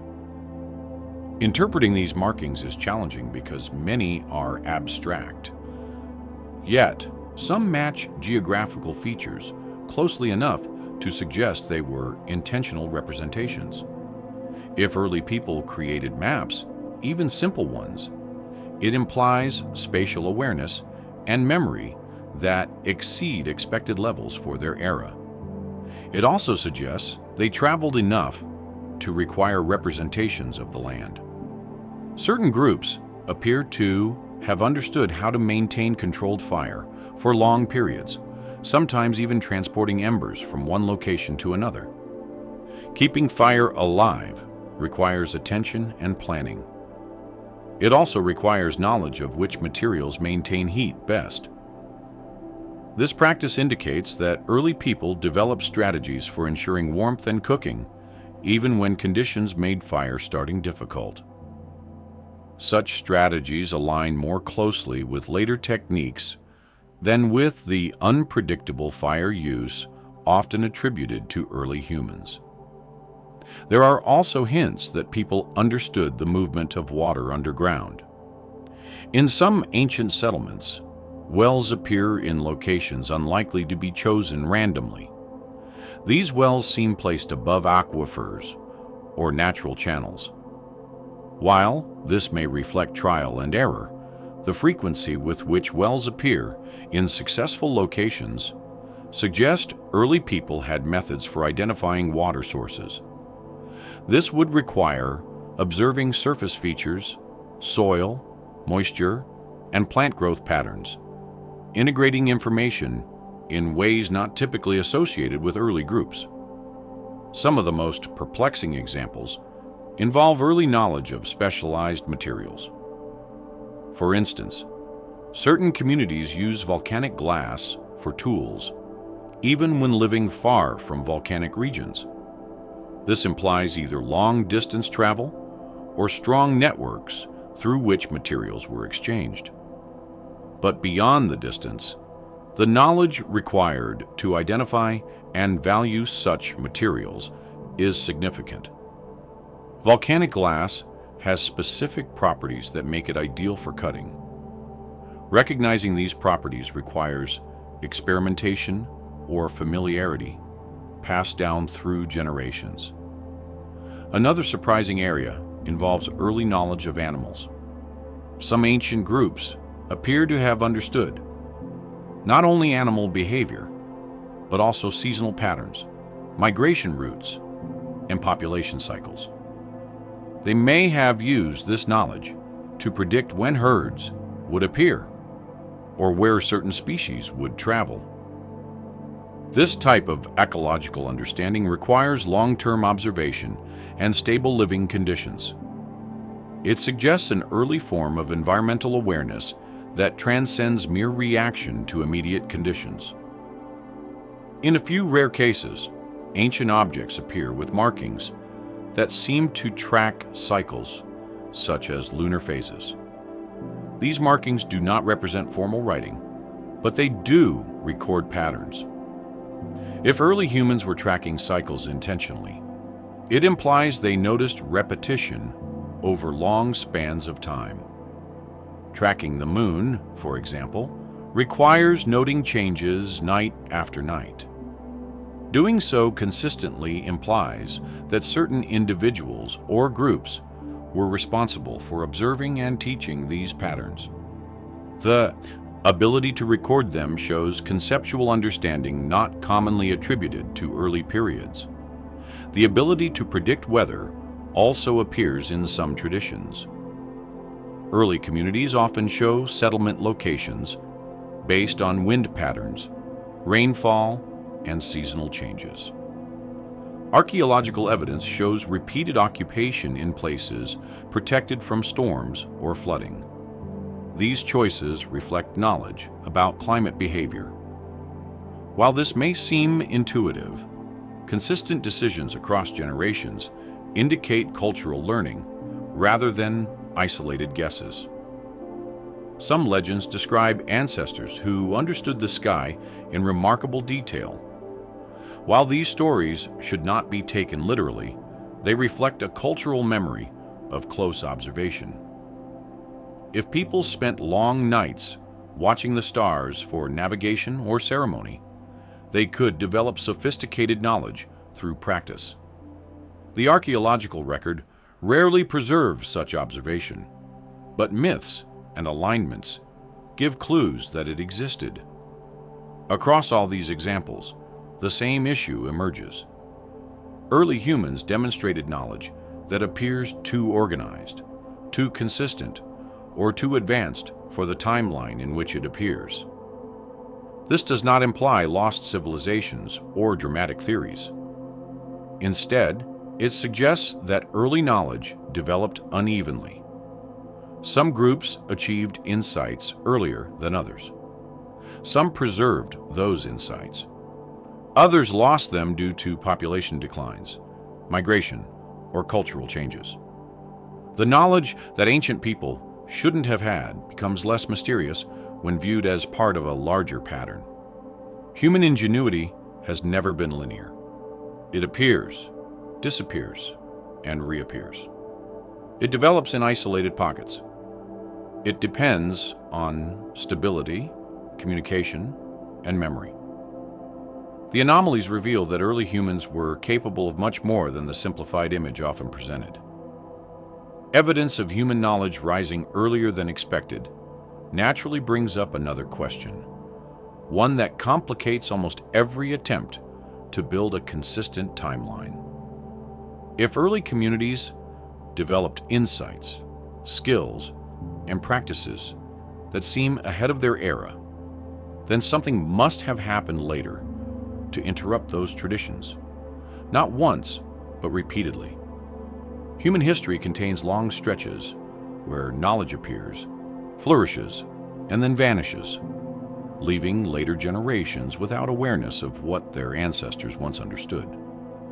This recurring loss shapes the story of humanity just as much as discovery does. It creates a pattern in which progress is not a steady climb, but a series of rises and declines. Each decline reshapes the way human minds approached memory, learning, and continuity. In many archaeological records, the signs of forgetting are visible long before written history begins. A community may build structures using methods that show planning and collaboration. Then, in the next layer, those methods disappear. The dwellings become simpler. The tools lose their refinement. The symbols that once appeared regularly stop showing up. These changes don't look like improvements. They look like a return to more basic strategies. It suggests that knowledge once held collectively was allowed to fade, either because the population changed or the people no longer had the conditions needed to maintain complex traditions. This raises an important point about early societies. Knowledge at that time was not stored in books or written records. It lived entirely in human memory. Skills were passed from parent to child, from elders to younger members of the group. Stories preserved observations. Rituals preserved practices. Teaching required time, stability, and cooperation. If any of these elements weakened, if a population became smaller, if a group moved frequently, if leadership changed, or if environmental pressures disrupted daily life, knowledge could disappear quickly. A few lost generations could erase methods that took centuries to develop. There are many examples where early populations displayed impressive awareness of their surroundings, only for that awareness to diminish later. Some groups once tracked animal migrations with enough accuracy to predict seasonal movement. Later groups in the same region relied on opportunistic hunting instead. This shift suggests that detailed ecological knowledge was forgotten. Likewise, early signs of complex tool making sometimes give way to simpler tools in later eras. The people may have lost the techniques needed to create refined blades or composite tools. They may have had fewer opportunities to practice, or they may have prioritized other tasks as environments changed. The brain's relationship with memory also plays a role. Human memory is not a perfect archive. It favors stories, emotional experiences, and patterns. Practical knowledge must be reinforced regularly to survive. When populations thin or move, the essential reinforcement weakens. Skills that once required community effort become impossible for individuals to maintain alone. Over time, those skills fade. The archaeological silence that follows may represent not just migration, but also forgotten techniques erased by the natural limits of memory. Another factor is the fragility of oral traditions. Oral transmission works best when communities remain stable and interconnected. If a group splits into smaller units, each branch may preserve different parts of the collective knowledge. Over generations, the branches drift further apart. Some retain fragments of the original understanding. Others lose entire portions. This fragmentation becomes visible in myths that share a common root, but diverge significantly in meaning. It also appears in tool traditions that begin the same and then separate into distinct styles without clear progression. Large disruptions accelerate this process dramatically. Floods, droughts, temperature shifts, or sudden environmental changes can scatter populations. When people disperse, they lose not only material possessions but also the mental patterns required to maintain their knowledge. In such circumstances, groups focus on immediate survival rather than long-term learning. Traditions that rely on careful teaching or repeated practice become difficult to sustain. Over time, the knowledge vanishes, leaving descendants puzzled by the work of earlier generations. This process can be seen in regions where early settlements show signs of structure and planning that later settlements lack. The people did not become less intelligent. They simply lost access to the systems that supported their earlier knowledge. If a society once depended on large gatherings, shared ceremonies, or communal construction techniques, those practices would become impossible if the population declined or moved. Without the social framework, the knowledge embedded in those activities faded. Even more striking is the loss of symbolic knowledge. Patterns carved into stones, painted on cave walls, or embedded in rituals often served as memory aids. They helped to preserve information about seasons, migration, weather, or shared stories. When those symbols disappear from the archaeological record, it suggests that the communities either no longer understood their meaning or no longer saw value in preserving it. This loss reflects a deeper shift in how people related to the world around them. Without shared symbols, knowledge becomes more practical and less tied to communal identity, making it harder to pass on across generations. Another example involves early awareness of celestial cycles. Many ancient sites show alignments that required long-term observation of the sky, but these alignments often disappear for long periods. Later groups living in the same region seem unaware of the earlier astronomical knowledge. Without continuous observation, the cycles become harder to recognize. Each generation must rediscover patterns that earlier people took for granted. If environmental pressures disrupted the ability to observe the sky regularly, the knowledge could be lost completely. A similar pattern appears in the disappearance of early engineering solutions. Some communities built foundations, platforms, or drainage systems that showed thoughtful understanding of landscape and water. Later groups in the same regions built simpler structures, lacking the earlier precision. This isn't a matter of preference. It reflects the disappearance of shared practices. Once the older systems fell out of use, people no longer had the opportunity to learn why they worked or how to maintain them. The knowledge faded naturally, silently, without dramatic events. There are also signs that early people understood certain plant or animal behaviors that later populations forgot.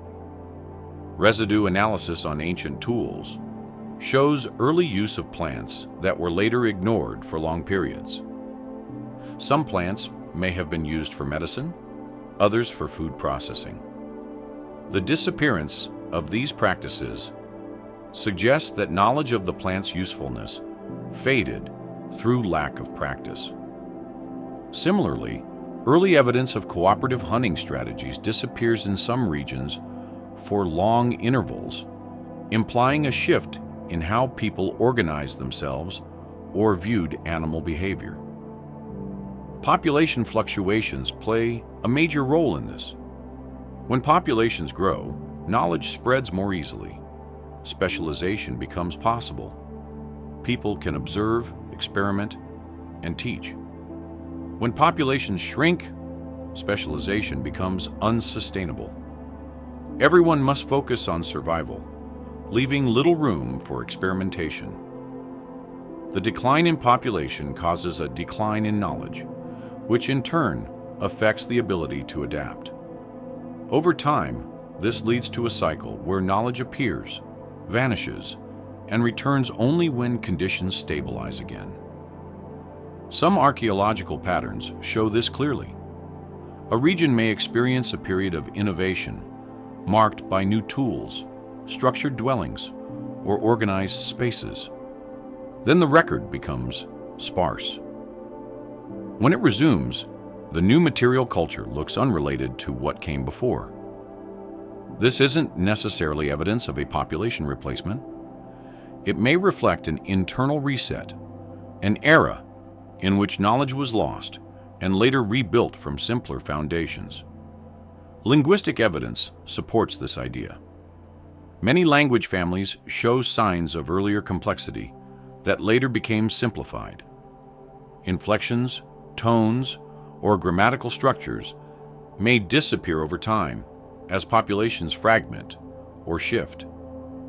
Language simplification often reflects social disruption. When populations mix or disperse, complex structures become harder to maintain. People adjust language for clarity, abandoning older forms that require more specific knowledge. This pattern parallels the archaeological evidence in which material complexity rises and falls.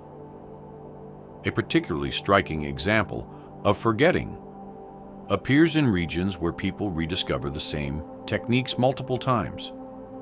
Heat treatment of stone, for instance, appears early in some layers, disappears, and then reappears thousands of years later in unrelated contexts. The technique clearly worked well, yet it wasn't passed consistently across generations. Its loss suggests that certain practices were too fragile to survive changes in population, environment, or social organization. Some myths reflect memories of this forgetting. They speak of earlier people who knew the ways of the land or understood the sky, while later generations struggled to match their ancestors' abilities. These stories may exaggerate, but they often reveal awareness that something once known had been lost. The stories themselves sometimes become the only remaining trace of forgotten knowledge. Their persistence shows how people responded emotionally to discontinuity, trying to preserve some part of what vanished. The forgetting did not only affect practical knowledge, it also reshaped how people thought about the past. When early traditions disappeared, later groups often created stories to account for the remains they encountered. A foundations built by ancestors became a sacred site. A carved stone became a symbol of unknown meaning. A set of unusual tools became the work of people who came before us. This reinterpretation changed the narrative of history. Instead of continuous development, people saw themselves as inheritors of a world shaped by unknown predecessors. Their understanding of ancestry, identity, and purpose shifted accordingly. This reshaping of memory influenced how knowledge moved forward. When traditions were lost, later groups sometimes reinvented practices without recognizing their earlier origins. This reinvention gives the appearance of discovery when it may actually be recovery. In some cases, similarities between old and new techniques arise, not because of direct inheritance, but because people continue to face similar challenges and eventually found solutions resembling those of their ancestors. The effects of forgetting become even clearer when looking at transitions into later ages. As agriculture spread, knowledge had to be relearned in many places. The skills needed to cultivate land, manage water, and store food emerged unevenly. In some regions, early experiments with plants appear in ancient layers, but vanish, only to reappear much later when conditions improved. This suggests that cultivation was attempted, forgotten, and rediscovered multiple times before becoming widespread. Even writing systems reflect periods of forgetting. Some early proto-writing marks appear on artifacts long before formal writing developed. These early marks vanish for thousands of years before more structured writing systems arise. The gap suggests that the concept of recording information existed early, but did not stabilize until social structure supported it. Without consistent use, early writing experiments faded, demonstrating again how fragile knowledge can be when dependent on memory and practice. The cumulative effect of these losses reshaped human cognition. Societies became accustomed to discontinuity. They learned to adapt, rebuild, and reinterpret rather than rely on unbroken tradition. This flexibility became one of humanity's defining traits. The ability to recreate knowledge after losing it allowed humans to survive disruptions, migrations, and environmental changes. Forgetting did not weaken humanity. It forced a shift in mindset, encouraging creativity and resilience. At the same time, these cycles of forgetting make the ancient world difficult to understand. The gaps in the record reflect not only missing artifacts, but missing minds, entire ways of thinking erased by time. The traces that remain show that early humans approached knowledge in ways we struggle to reconstruct. Their insights were real, their achievements meaningful, but their continuity fragile. The mind of early humanity was shaped not just by what it learned, but by what it lost. Across the world, there are places where the land seems to hold more memory than the societies that once lived on it. These landscapes preserve patterns, shapes, and marks that remain long after the people who created them disappeared or forgot their purpose. Unlike artifacts that can be moved or shelters that can erode, the land itself keeps traces of activity in its contours, soil layers, vegetation patterns, and hidden formations beneath the surface. These traces persist through generations, and even when the knowledge that shaped them fades, the land quietly stores the evidence. When archaeologists study these regions, they often find signs of intentional alteration that should not exist for the time periods in question. These features reveal a world where early humans interacted with their surroundings in ways that later generations neither replicated nor remembered. In many regions, terraces appear carved into hillsides long before formal agriculture developed. These terraces are not monumental or steep. They may be shallow steps cut into slopes to prevent erosion or manage rainfall. Their construction indicates long-term planning. Yet the communities that built them often left no other signs of advanced agriculture. Later populations in the same region sometimes lived without terraces, suggesting they no longer understood or valued the earlier methods.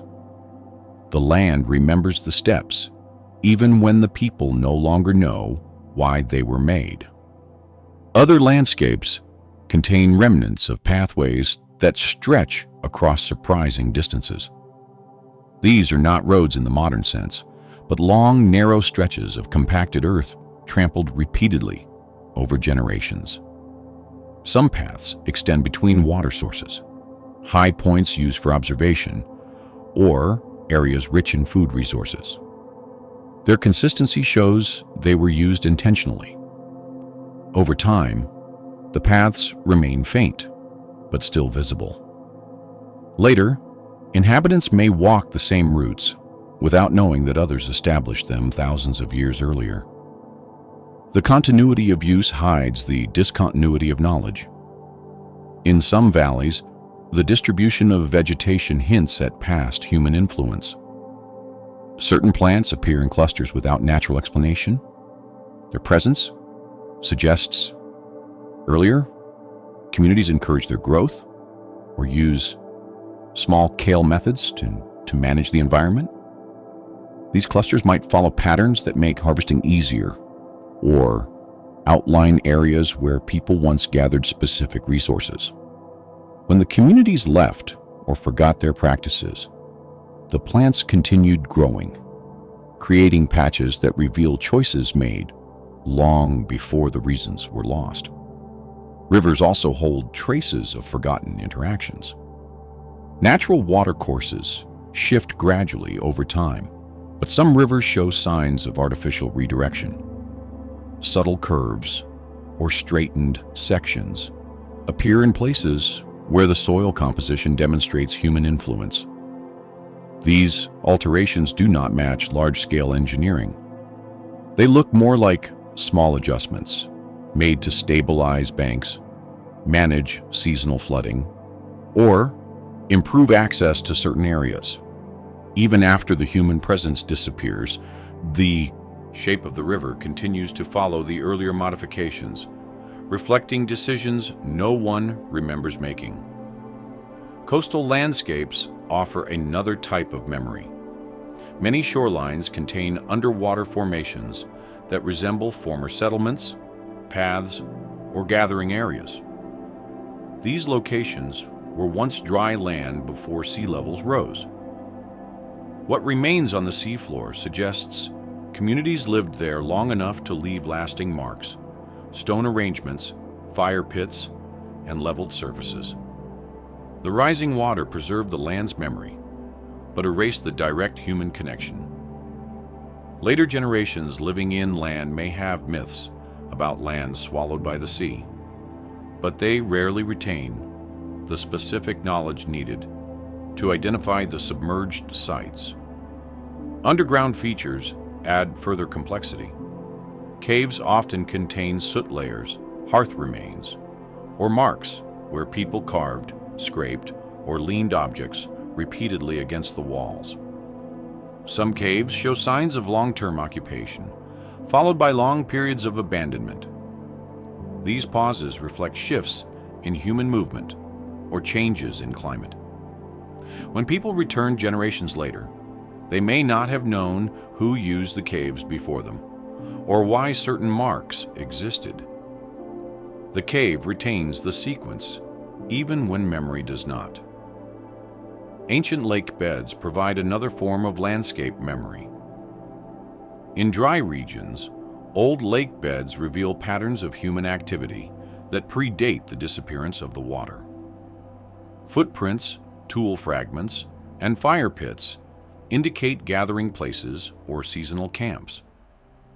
When the lake dried up, the communities moved or adapted, leaving behind a record that later populations did not replicate. Some of these patterns remain so faint that they are invisible without careful study. Yet, the land preserves the story of how people lived during earlier climates, long after cultural memory had shifted to new concerns. Forests also carry traces of forgotten practices.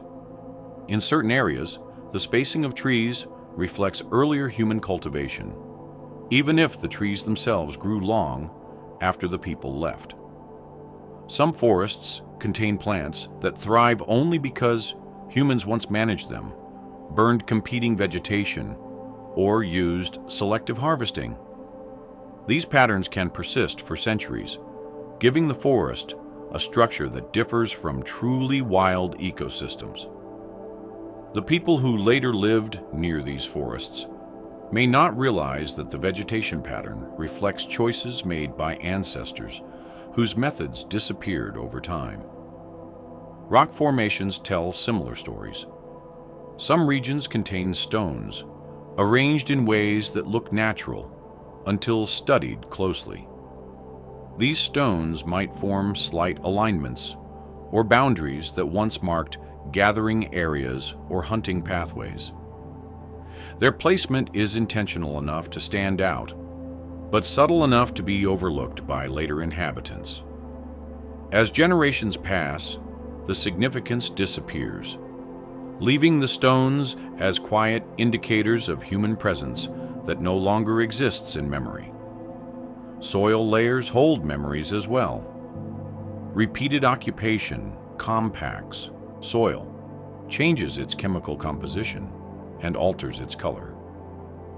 When people return to an area after centuries, the soil retains the record of earlier activity, even though no one knows it. Sometimes these layers show shifts in behavior. Periods of more intense activity followed by periods of absence. These variations reflect decisions about where to live or gather, decisions that do not survive in oral stories. But the land maintains a record of those movements. Burn patterns in the earth provide another form of memory. Many landscapes show layers of ash that result from deliberate burning rather than natural fires. Controlled burns are used to manage vegetation, clear areas for gathering, or encourage growth of specific plants. In some places, these burn layers appear consistently across long periods and then suddenly stop. The discontinuation suggests a loss of technique or knowledge. The land shows the rhythm of these burns, but later societies living above them rarely understand what they represent. There are also areas where ancient water collection systems remain visible, even after their purpose has been forgotten. Shallow depressions, channels, or stone-lined pits might indicate methods of gathering rainwater or storing it for dry seasons. These systems sometimes appear in places where the modern climate no longer supports such practices. Later populations may wonder why such features exist, unaware that the environment once required strategies no longer relevant to their lives. The land preserves the evidence even when human memory no longer connects it to its original purpose. Another example involves migration routes shaped by earlier inhabitants.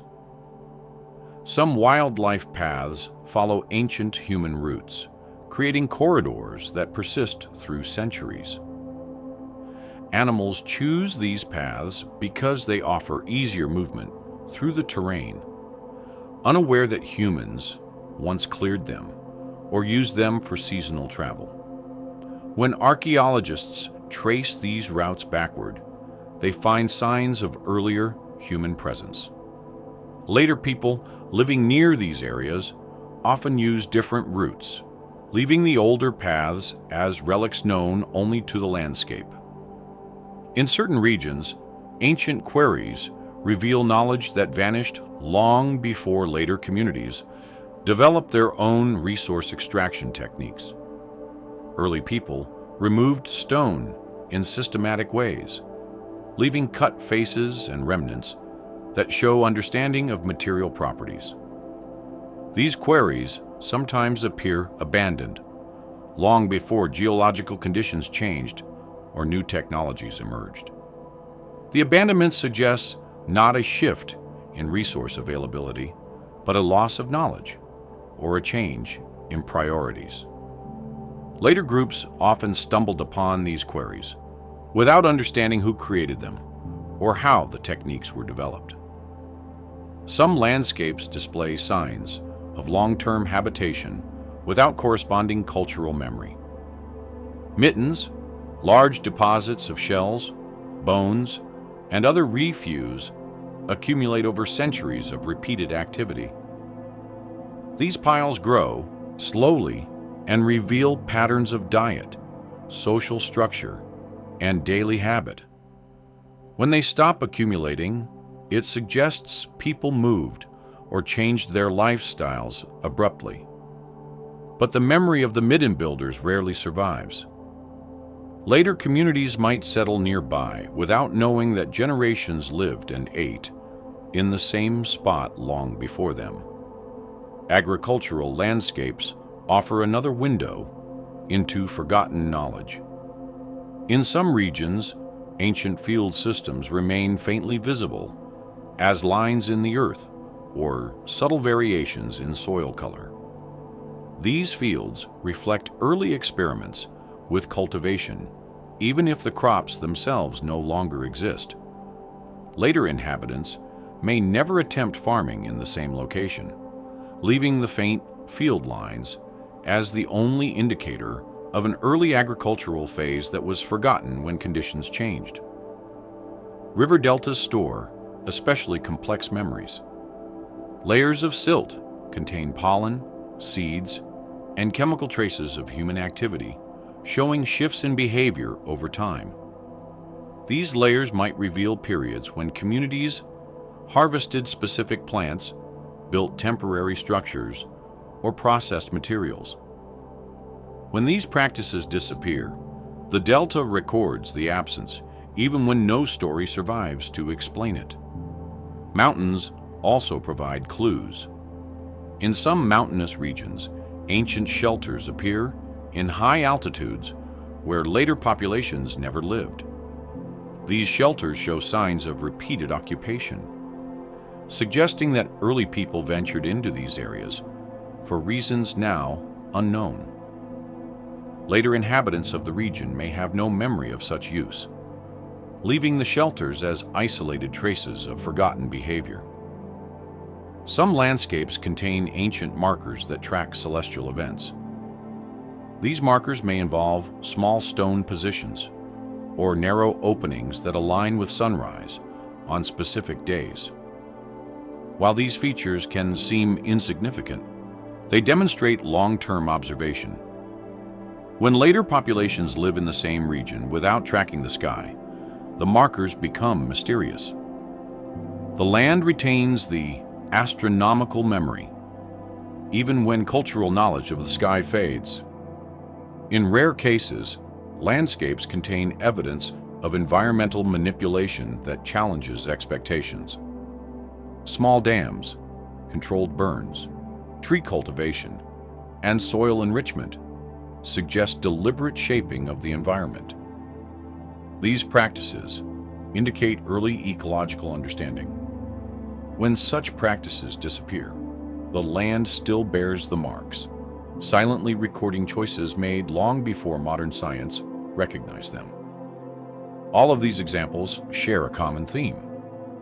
The land maintains a memory that people often lose. While humans depend on stories to preserve knowledge, landscapes preserve actions. They hold the shape of forgotten skills, forgotten journeys, forgotten experiments, and forgotten relationships with the environment.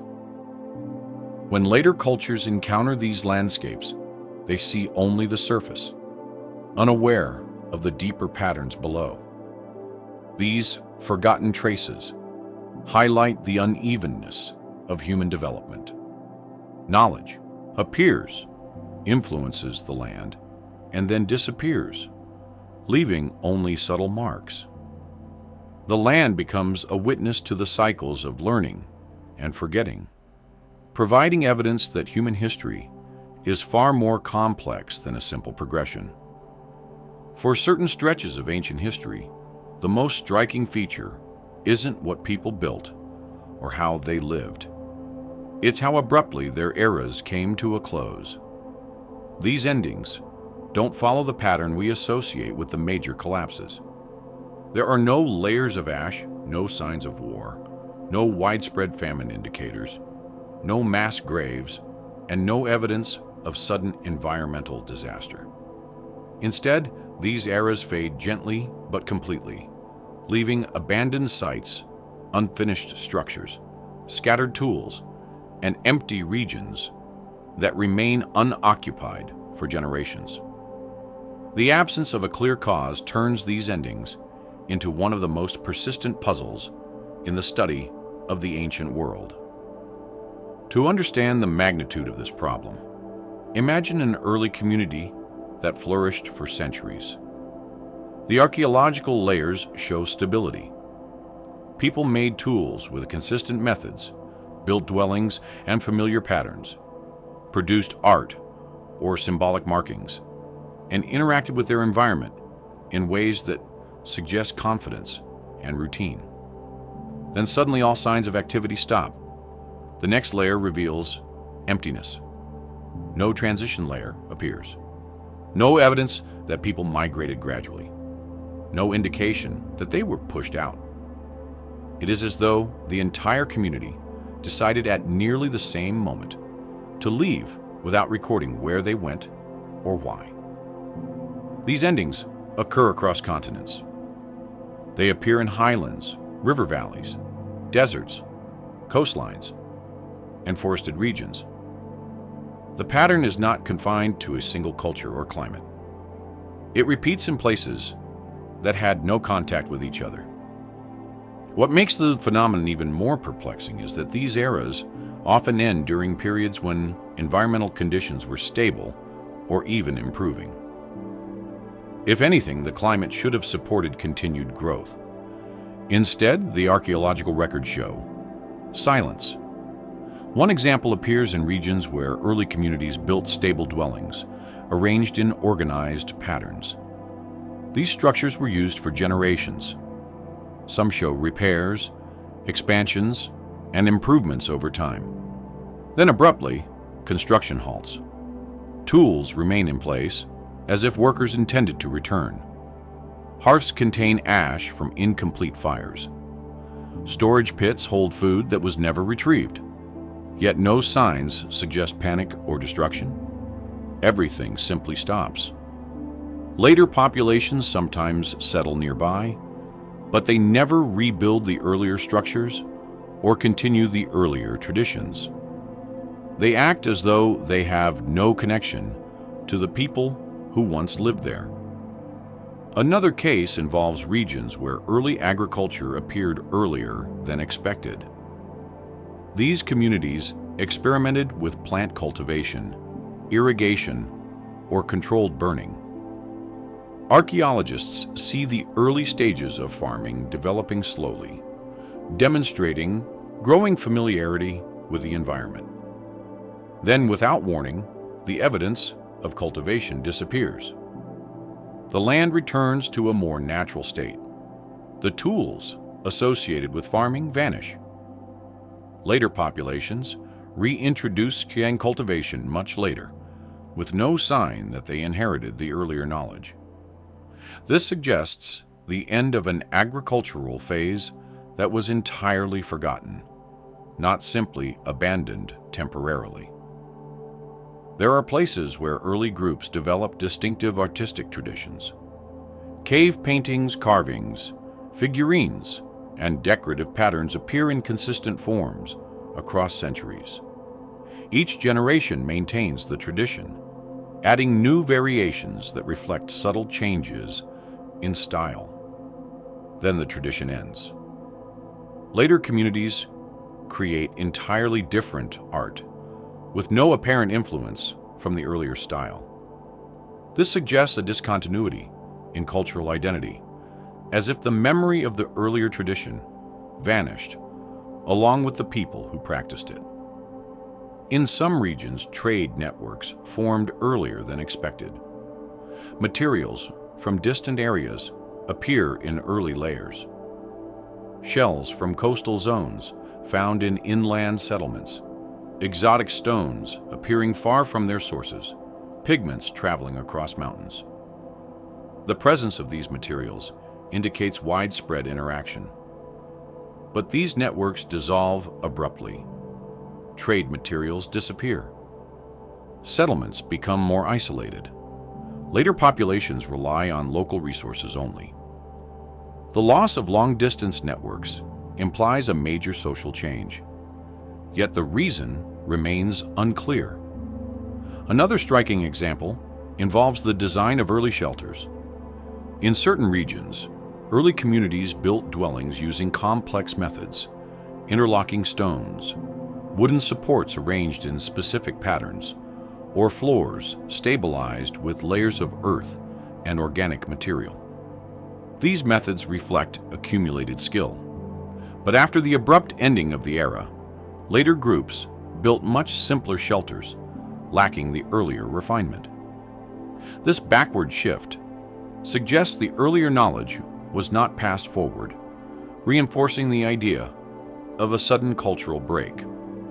Some of the most puzzling endings appear in populations that left behind carefully planned communal spaces. These spaces might include gathering platforms, storage buildings, or meeting areas. The arrangement suggests a society that valued coordination and shared activity. Yet, these communal spaces often show no signs of damage or conflict. They are simply abandoned. When archaeologists examine the layers above these sites, they find either complete emptiness or evidence of entirely different cultural practices. It's as if the organizing principles of the earlier society disappeared in a single generation. In other areas, technological experimentation appears to rise suddenly, suggesting a brief period of innovation only to disappear before reaching its full potential. For example, a group may experiment with advanced heat treatment of stone, achieving results that demonstrate precision and control. Then the technique vanishes. Later populations produce tools using much simpler methods. This suggests that the early innovation was not part of a stable cultural tradition, but rather a short-lived phase that ended abruptly and left no lasting legacy. Population genetics adds to the puzzle. In some regions, genetic data shows continuity across long periods, indicating that populations remained in place.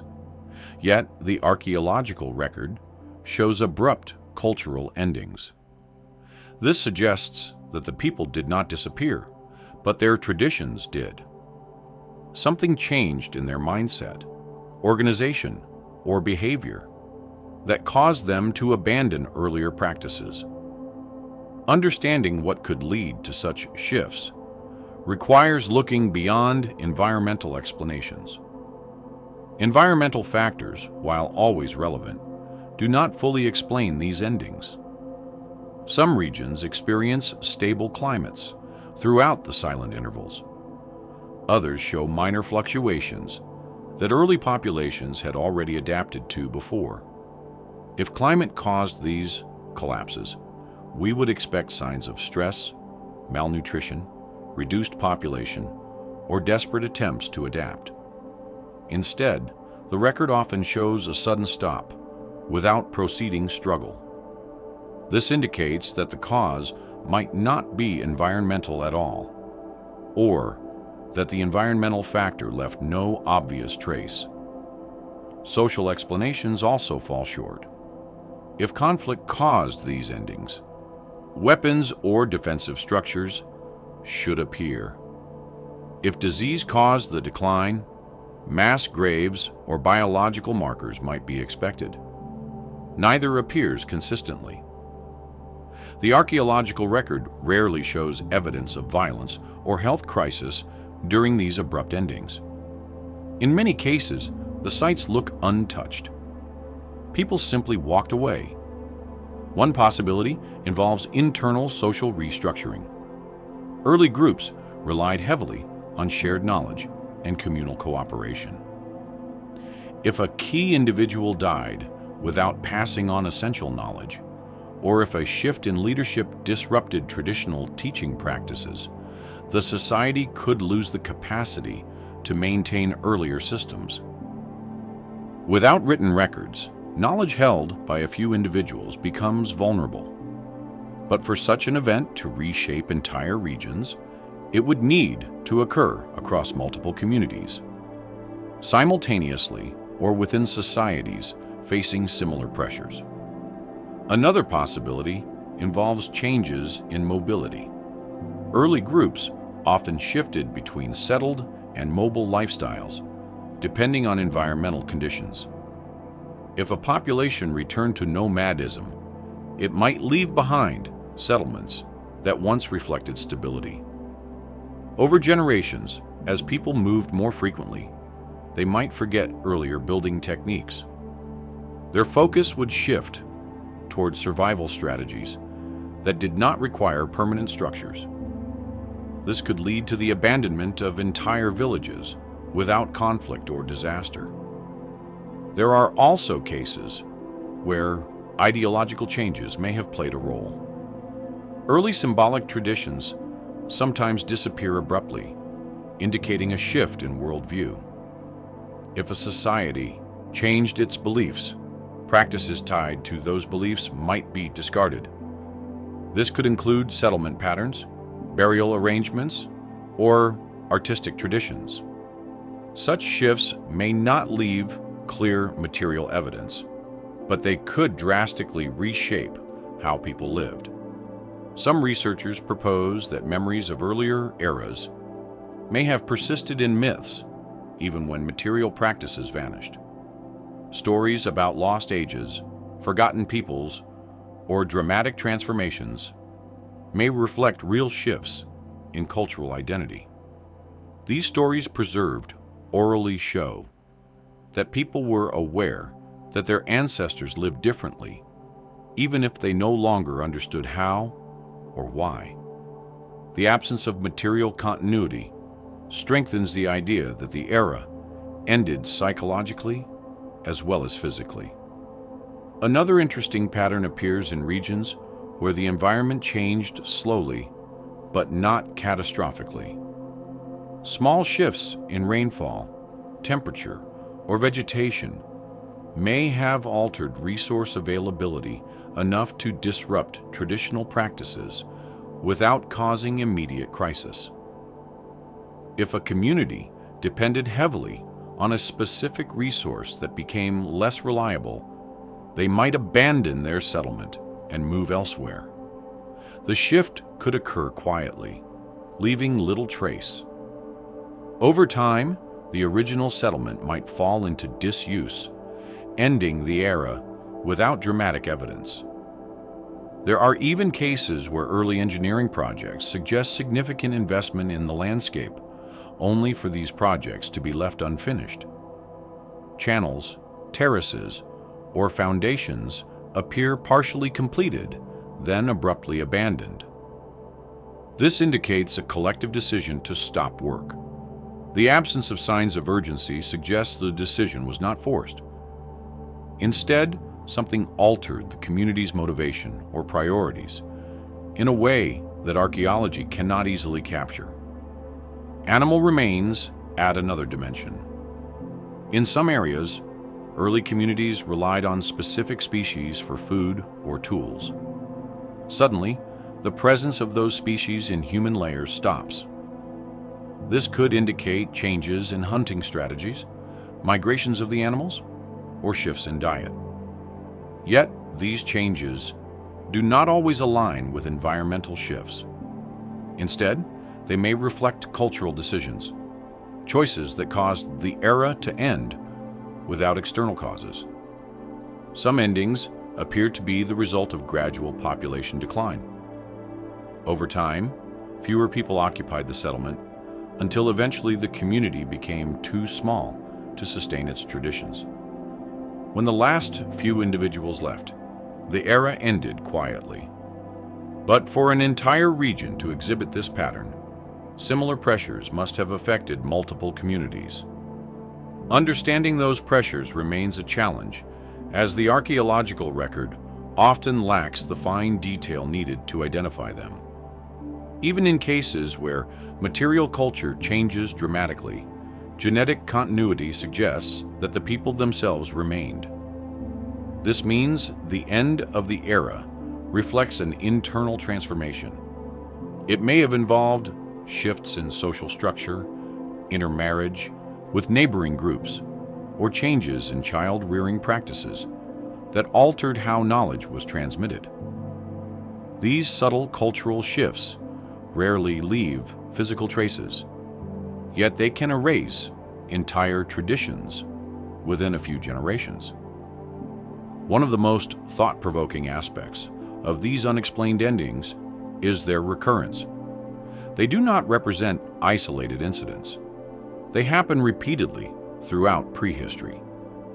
Each time, a flourishing era with distinct practices ends without an obvious cause, leaving later societies to rebuild from simpler foundations or adopt entirely new ways of life. This cycle suggests that forgetting and reinvention were fundamental aspects of early human development. Discussions about the most puzzling parts of early human history rarely take place in the center of academic conferences. They tend to emerge instead in quiet corners of research labs, private correspondence between specialists, and late-night conversations after long days spent in the field. Scholars usually hesitate to commit these thoughts to formal papers, not because the ideas are extreme, but because the evidence supporting them remains fragmentary. These ideas live in the uncertain space between established knowledge and unanswered questions. They attempt to connect the anomalies that appear in distant regions, the abrupt endings of early eras, the forgotten practices recorded in landscapes, and the surprising knowledge that appears too early in the timeline. They are whispered not because they are dramatic, but because they imply that something fundamental about early human development is missing from our current understanding. Many of these theories begin with a simple observation. The archaeological record does not reflect a smooth progression from primitive behavior to complex culture.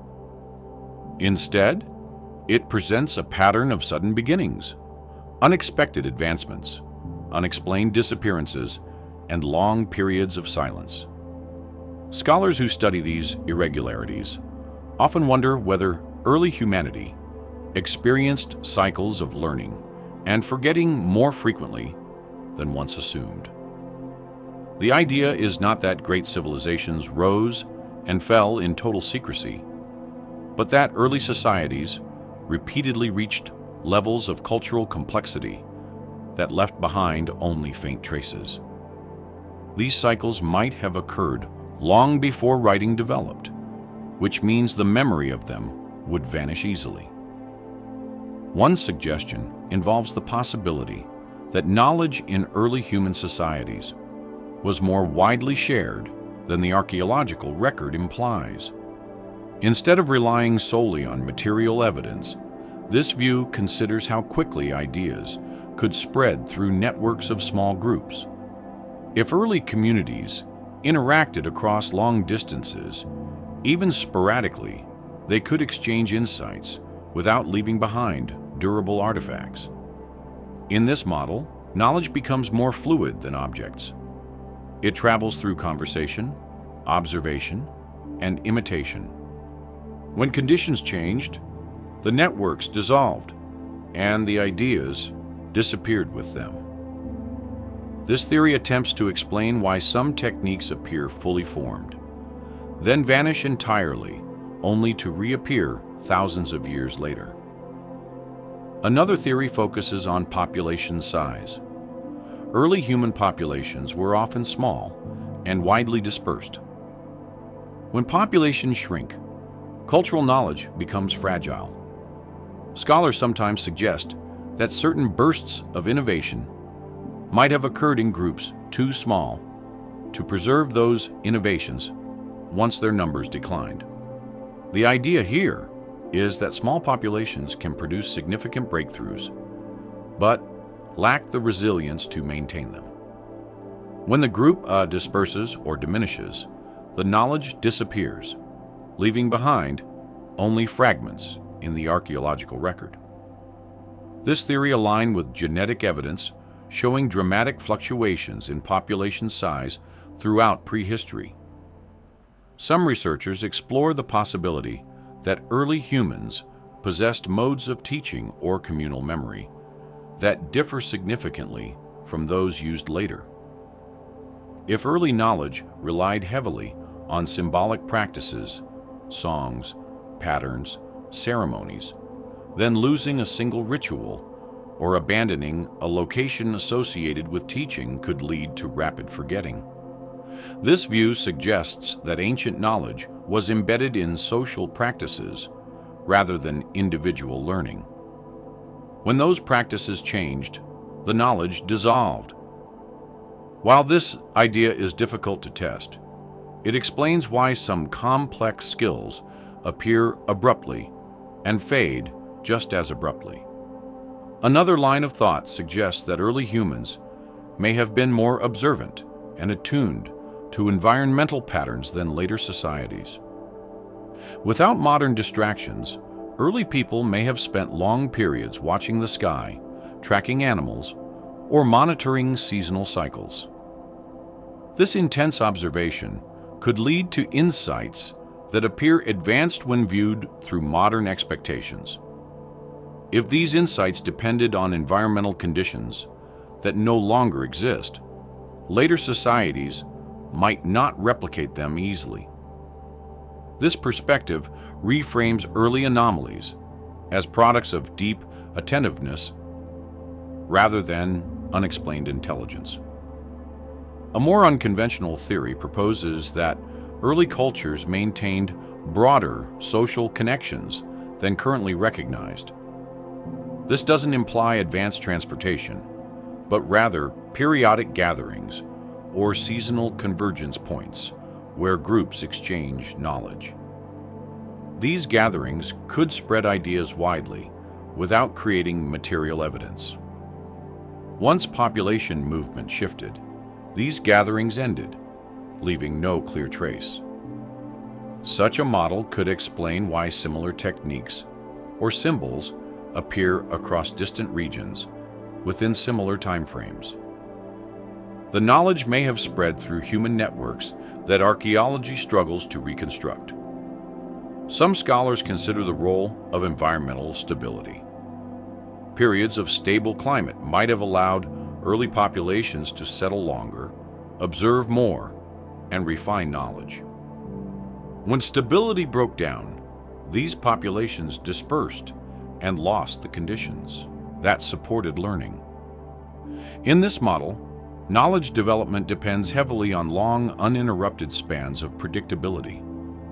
Once those spans ended, the societies that depended on them dissolved quietly.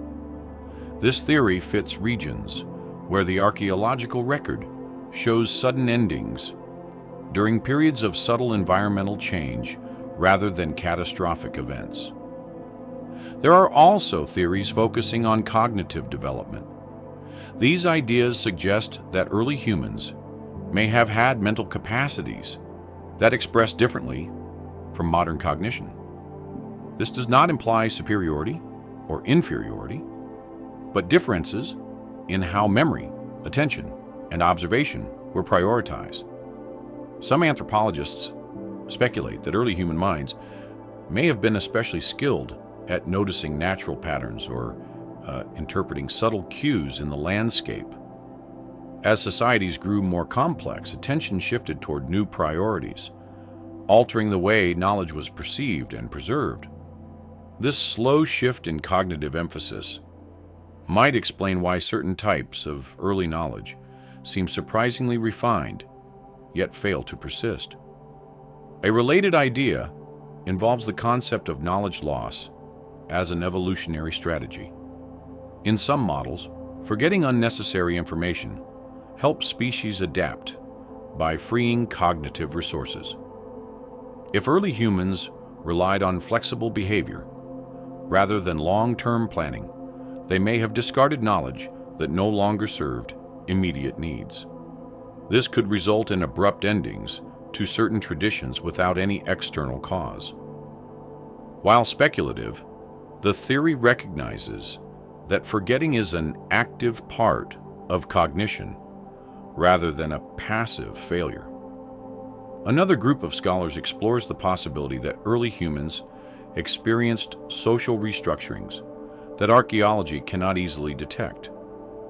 These restructurings might include shifts in hierarchy, roles, or cooperation that changed how knowledge was passed on.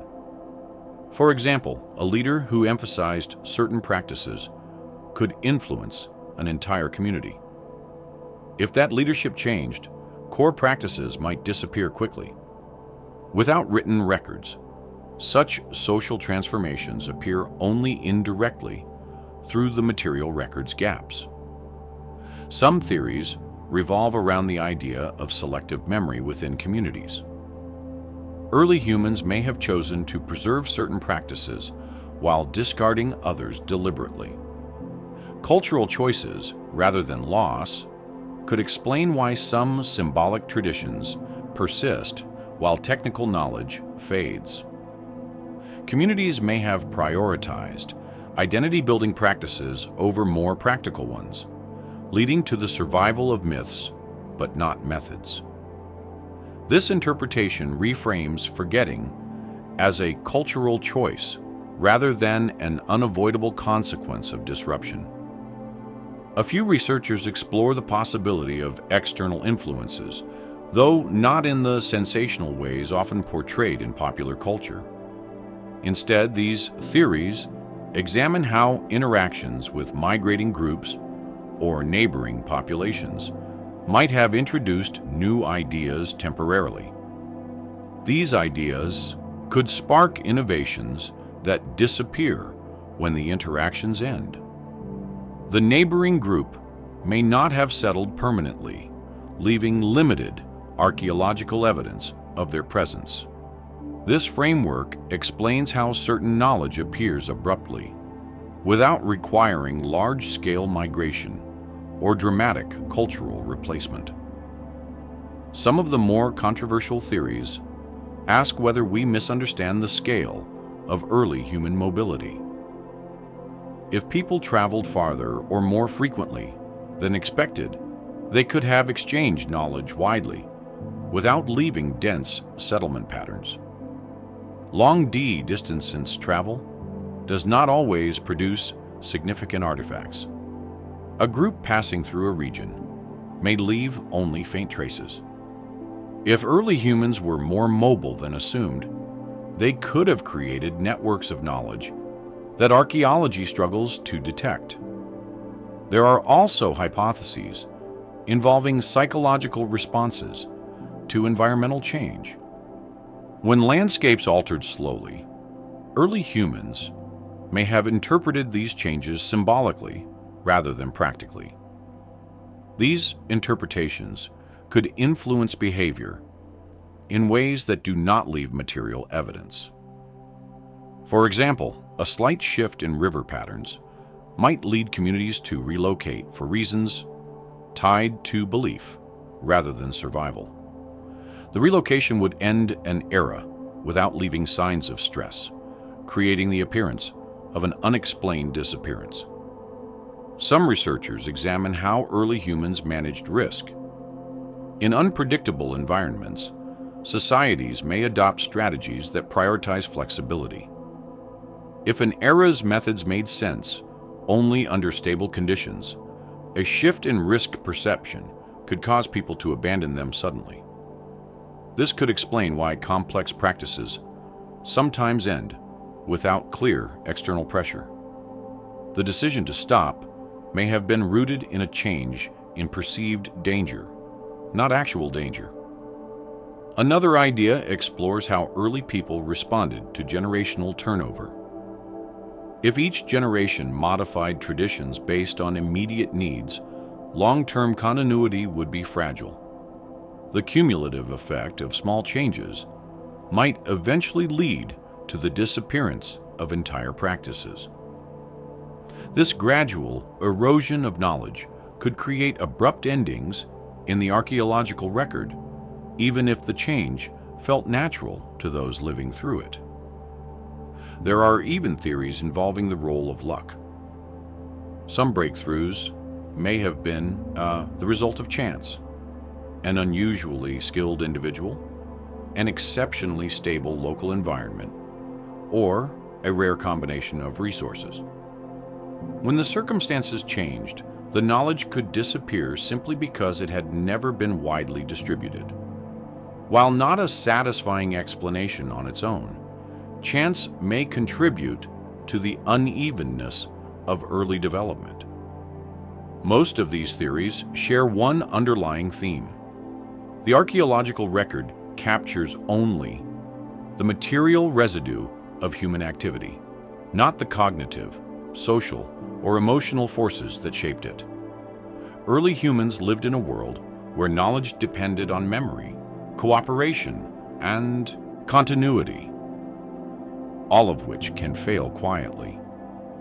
Scholars whisper about these theories because none of them fully solve the puzzle. Each idea explains part of the mystery, but none explains all of it. Instead, the combined weight of these theories suggests that the missing chapter of human history may not be a single event or lost civilization, but a recurring pattern of rising and fading knowledge, shaped by forces that leave only faint marks in the ground. When all the scattered clues are brought together, a strange kind of responsibility begins to take shape. Not the responsibility of solving everything or forcing the path to fit a particular narrative, but the responsibility of acknowledging how much remains unknown.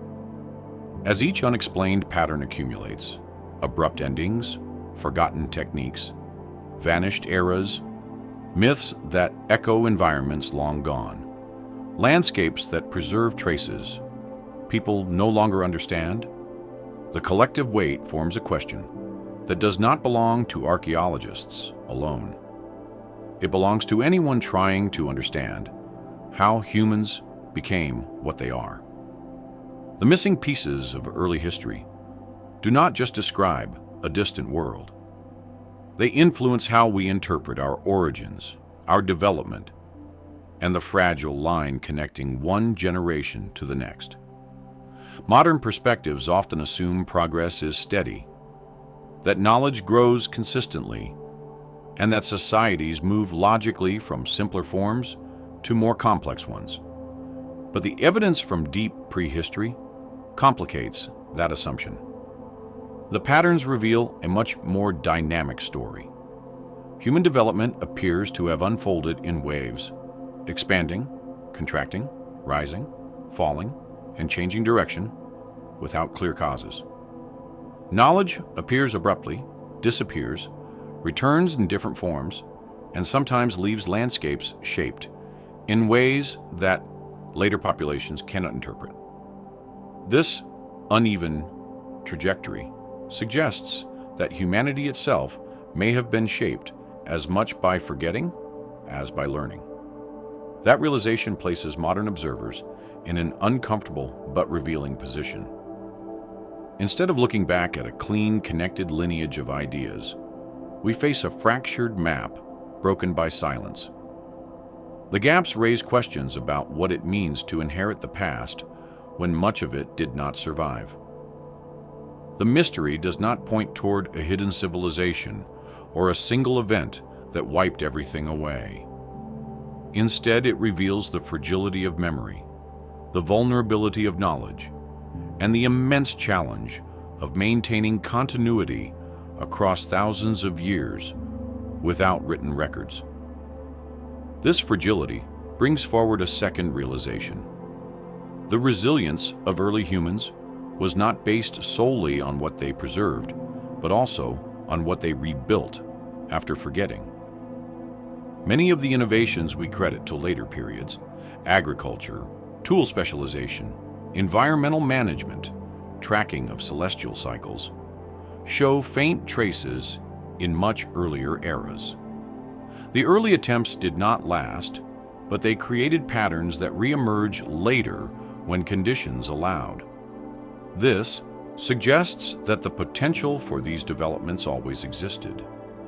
It surfaced when stability provided space for observation, and then faded when instability returned. Understanding that pattern shifts the question from what early humans lacked to what they possessed but could not maintain. Their world demanded constant movement, adaptation, and resilience. Knowledge could survive only when communities remained stable for long periods and stability was rare. The alternating pattern of settlement and dispersal repeatedly erased memory, leaving only fragments behind. Those fragments later became the puzzles that researchers now try to assemble. The themes that persist across all the evidence: cycles of learning, sudden transitions, landscapes marked by forgotten practices, myths describing vanished eras. Another point that scholars often consider quietly. The early human experience may have been far more varied than the simplified models suggest. People did not all follow the same developmental path. Different groups experimented with different ideas. Some advanced certain skills earlier, while others focused on entirely different priorities. The record may show only the communities that lived in places favorable to preservation. Thousands of other groups may have left no lasting traces at all. This raises the unsettling possibility that much of human history took place outside the narrow slice preserved in the ground. The archaeological record may not reveal the full range of ancient experimentation. It may instead reflect the portions of humanity that lived in places where materials lasted. Soil chemistry allowed preservation, and chance favored discovery. The missing chapter of human history may simply be the majority of human experience. Millions of lives that left only faint marks or none at all. Acknowledging that possibility changes how we approach the unanswered questions. Instead of searching for a single explanation, it becomes important to recognize that early humanity likely experienced many different forms of cultural development. Some groups may have lived in ways so fluid or so environmentally dependent that their practices left almost no durable evidence. Others may have held knowledge that required conditions impossible to sustain consistently. When those conditions vanished, the knowledge disappeared with them. What remains are glimpses rather than complete stories, impressions rather than clear narratives. This perspective also reframes the surprising appearances of early geometry, navigation, environmental management, or celestial observation. These puzzles may not indicate anomalies at all, but rather evidence of the natural capacity of human minds to develop complex understanding independently in different contexts. When conditions align, stable resources, cohesive communities, reliable seasonal patterns, knowledge emerges quickly. When those conditions break down, the knowledge fades. The regularity becomes part of the pattern. The possibility that early humans repeatedly reached similar insights before losing them introduces another idea that scholars discuss quietly. Perhaps the story of human development is not a straight line, but a field of potential. Different groups tapped into different parts of that potential at various times. The record reflects only the moments when those potentials became material enough to leave traces. Everything else, the experiments, the learning, the unrecorded understanding remains hidden. Yet even if the missing chapter is mostly absence rather than lost civilization, it still shapes the present.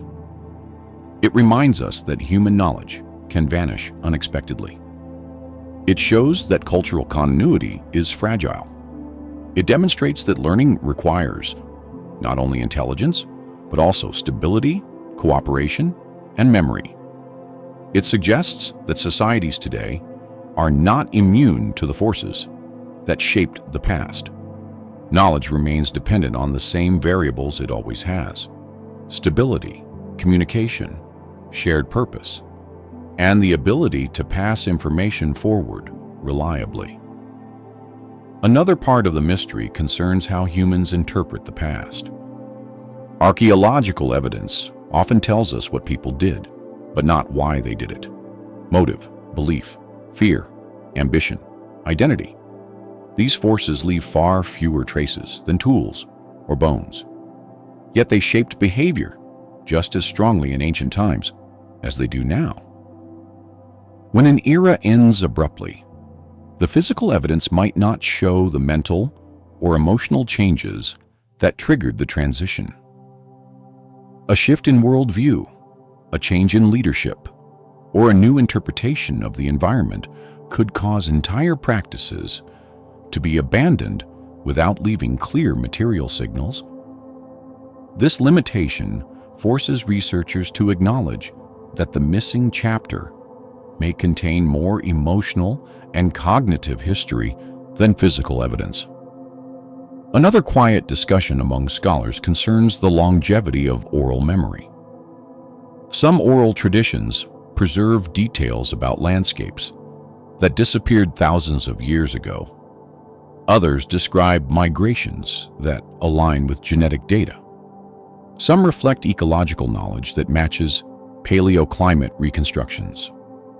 These examples show that memory can survive incredibly long periods when reinforced consistently. But when reinforcement stops, the knowledge vanishes rapidly. This dynamic raises the question of how many memories once existed that had no chance to survive. The missing chapter may include entire worlds of experience preserved briefly in oral stories before they faded permanently. The landscapes described earlier offer another perspective. When the environment retains traces of forgotten practices, it becomes a form of memory that humans themselves struggle to decode. Terraces, water channels, managed forests, subtle paths, and old quarries all suggest continuity of action. Even when cultural memory broke, the land witnessed what people forgot.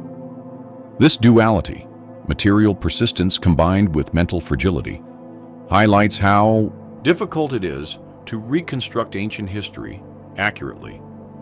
Much of what early humans did was preserved, not intentionally, but accidentally.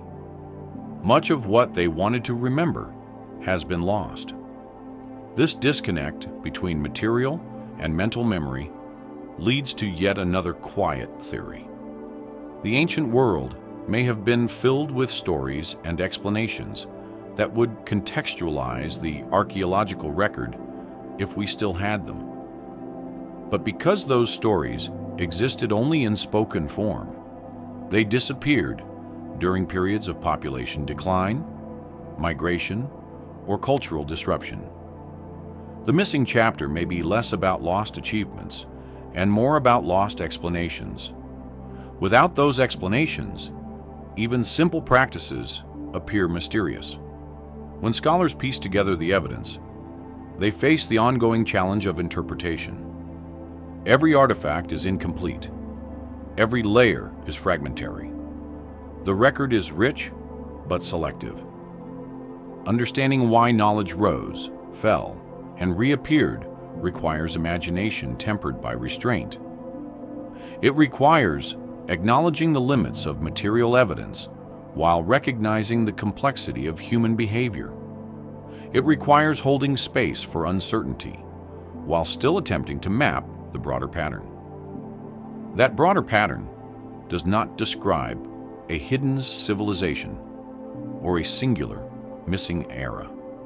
Instead, it describes a world where small groups developed deep understanding of their environments only to lose that understanding when circumstances changed. It describes societies that built stable traditions, then abandoned them quietly. It describes waves of knowledge that left traces only when conditions allowed. It describes periods when human populations became small enough that knowledge could vanish completely, followed by periods when populations grew and rediscovered ideas their ancestors once knew. This cyclical pattern forms the core of the mystery that becomes ours to carry. It challenges modern assumptions about progress. It invites humility in the face of complexity. It reminds us that history is not a steady climb, but a fragile network of attempts, some successful, some forgotten, many invisible. The missing chapter is not a single lost story, but a reminder that our understanding of humanity remains incomplete. And because it is incomplete, the questions continue. They pass from one generation of researchers to the next, each group adding new discoveries, while leaving others unresolved. The mystery becomes part of how we study the past, part of how we imagine the future, and part of how we understand ourselves.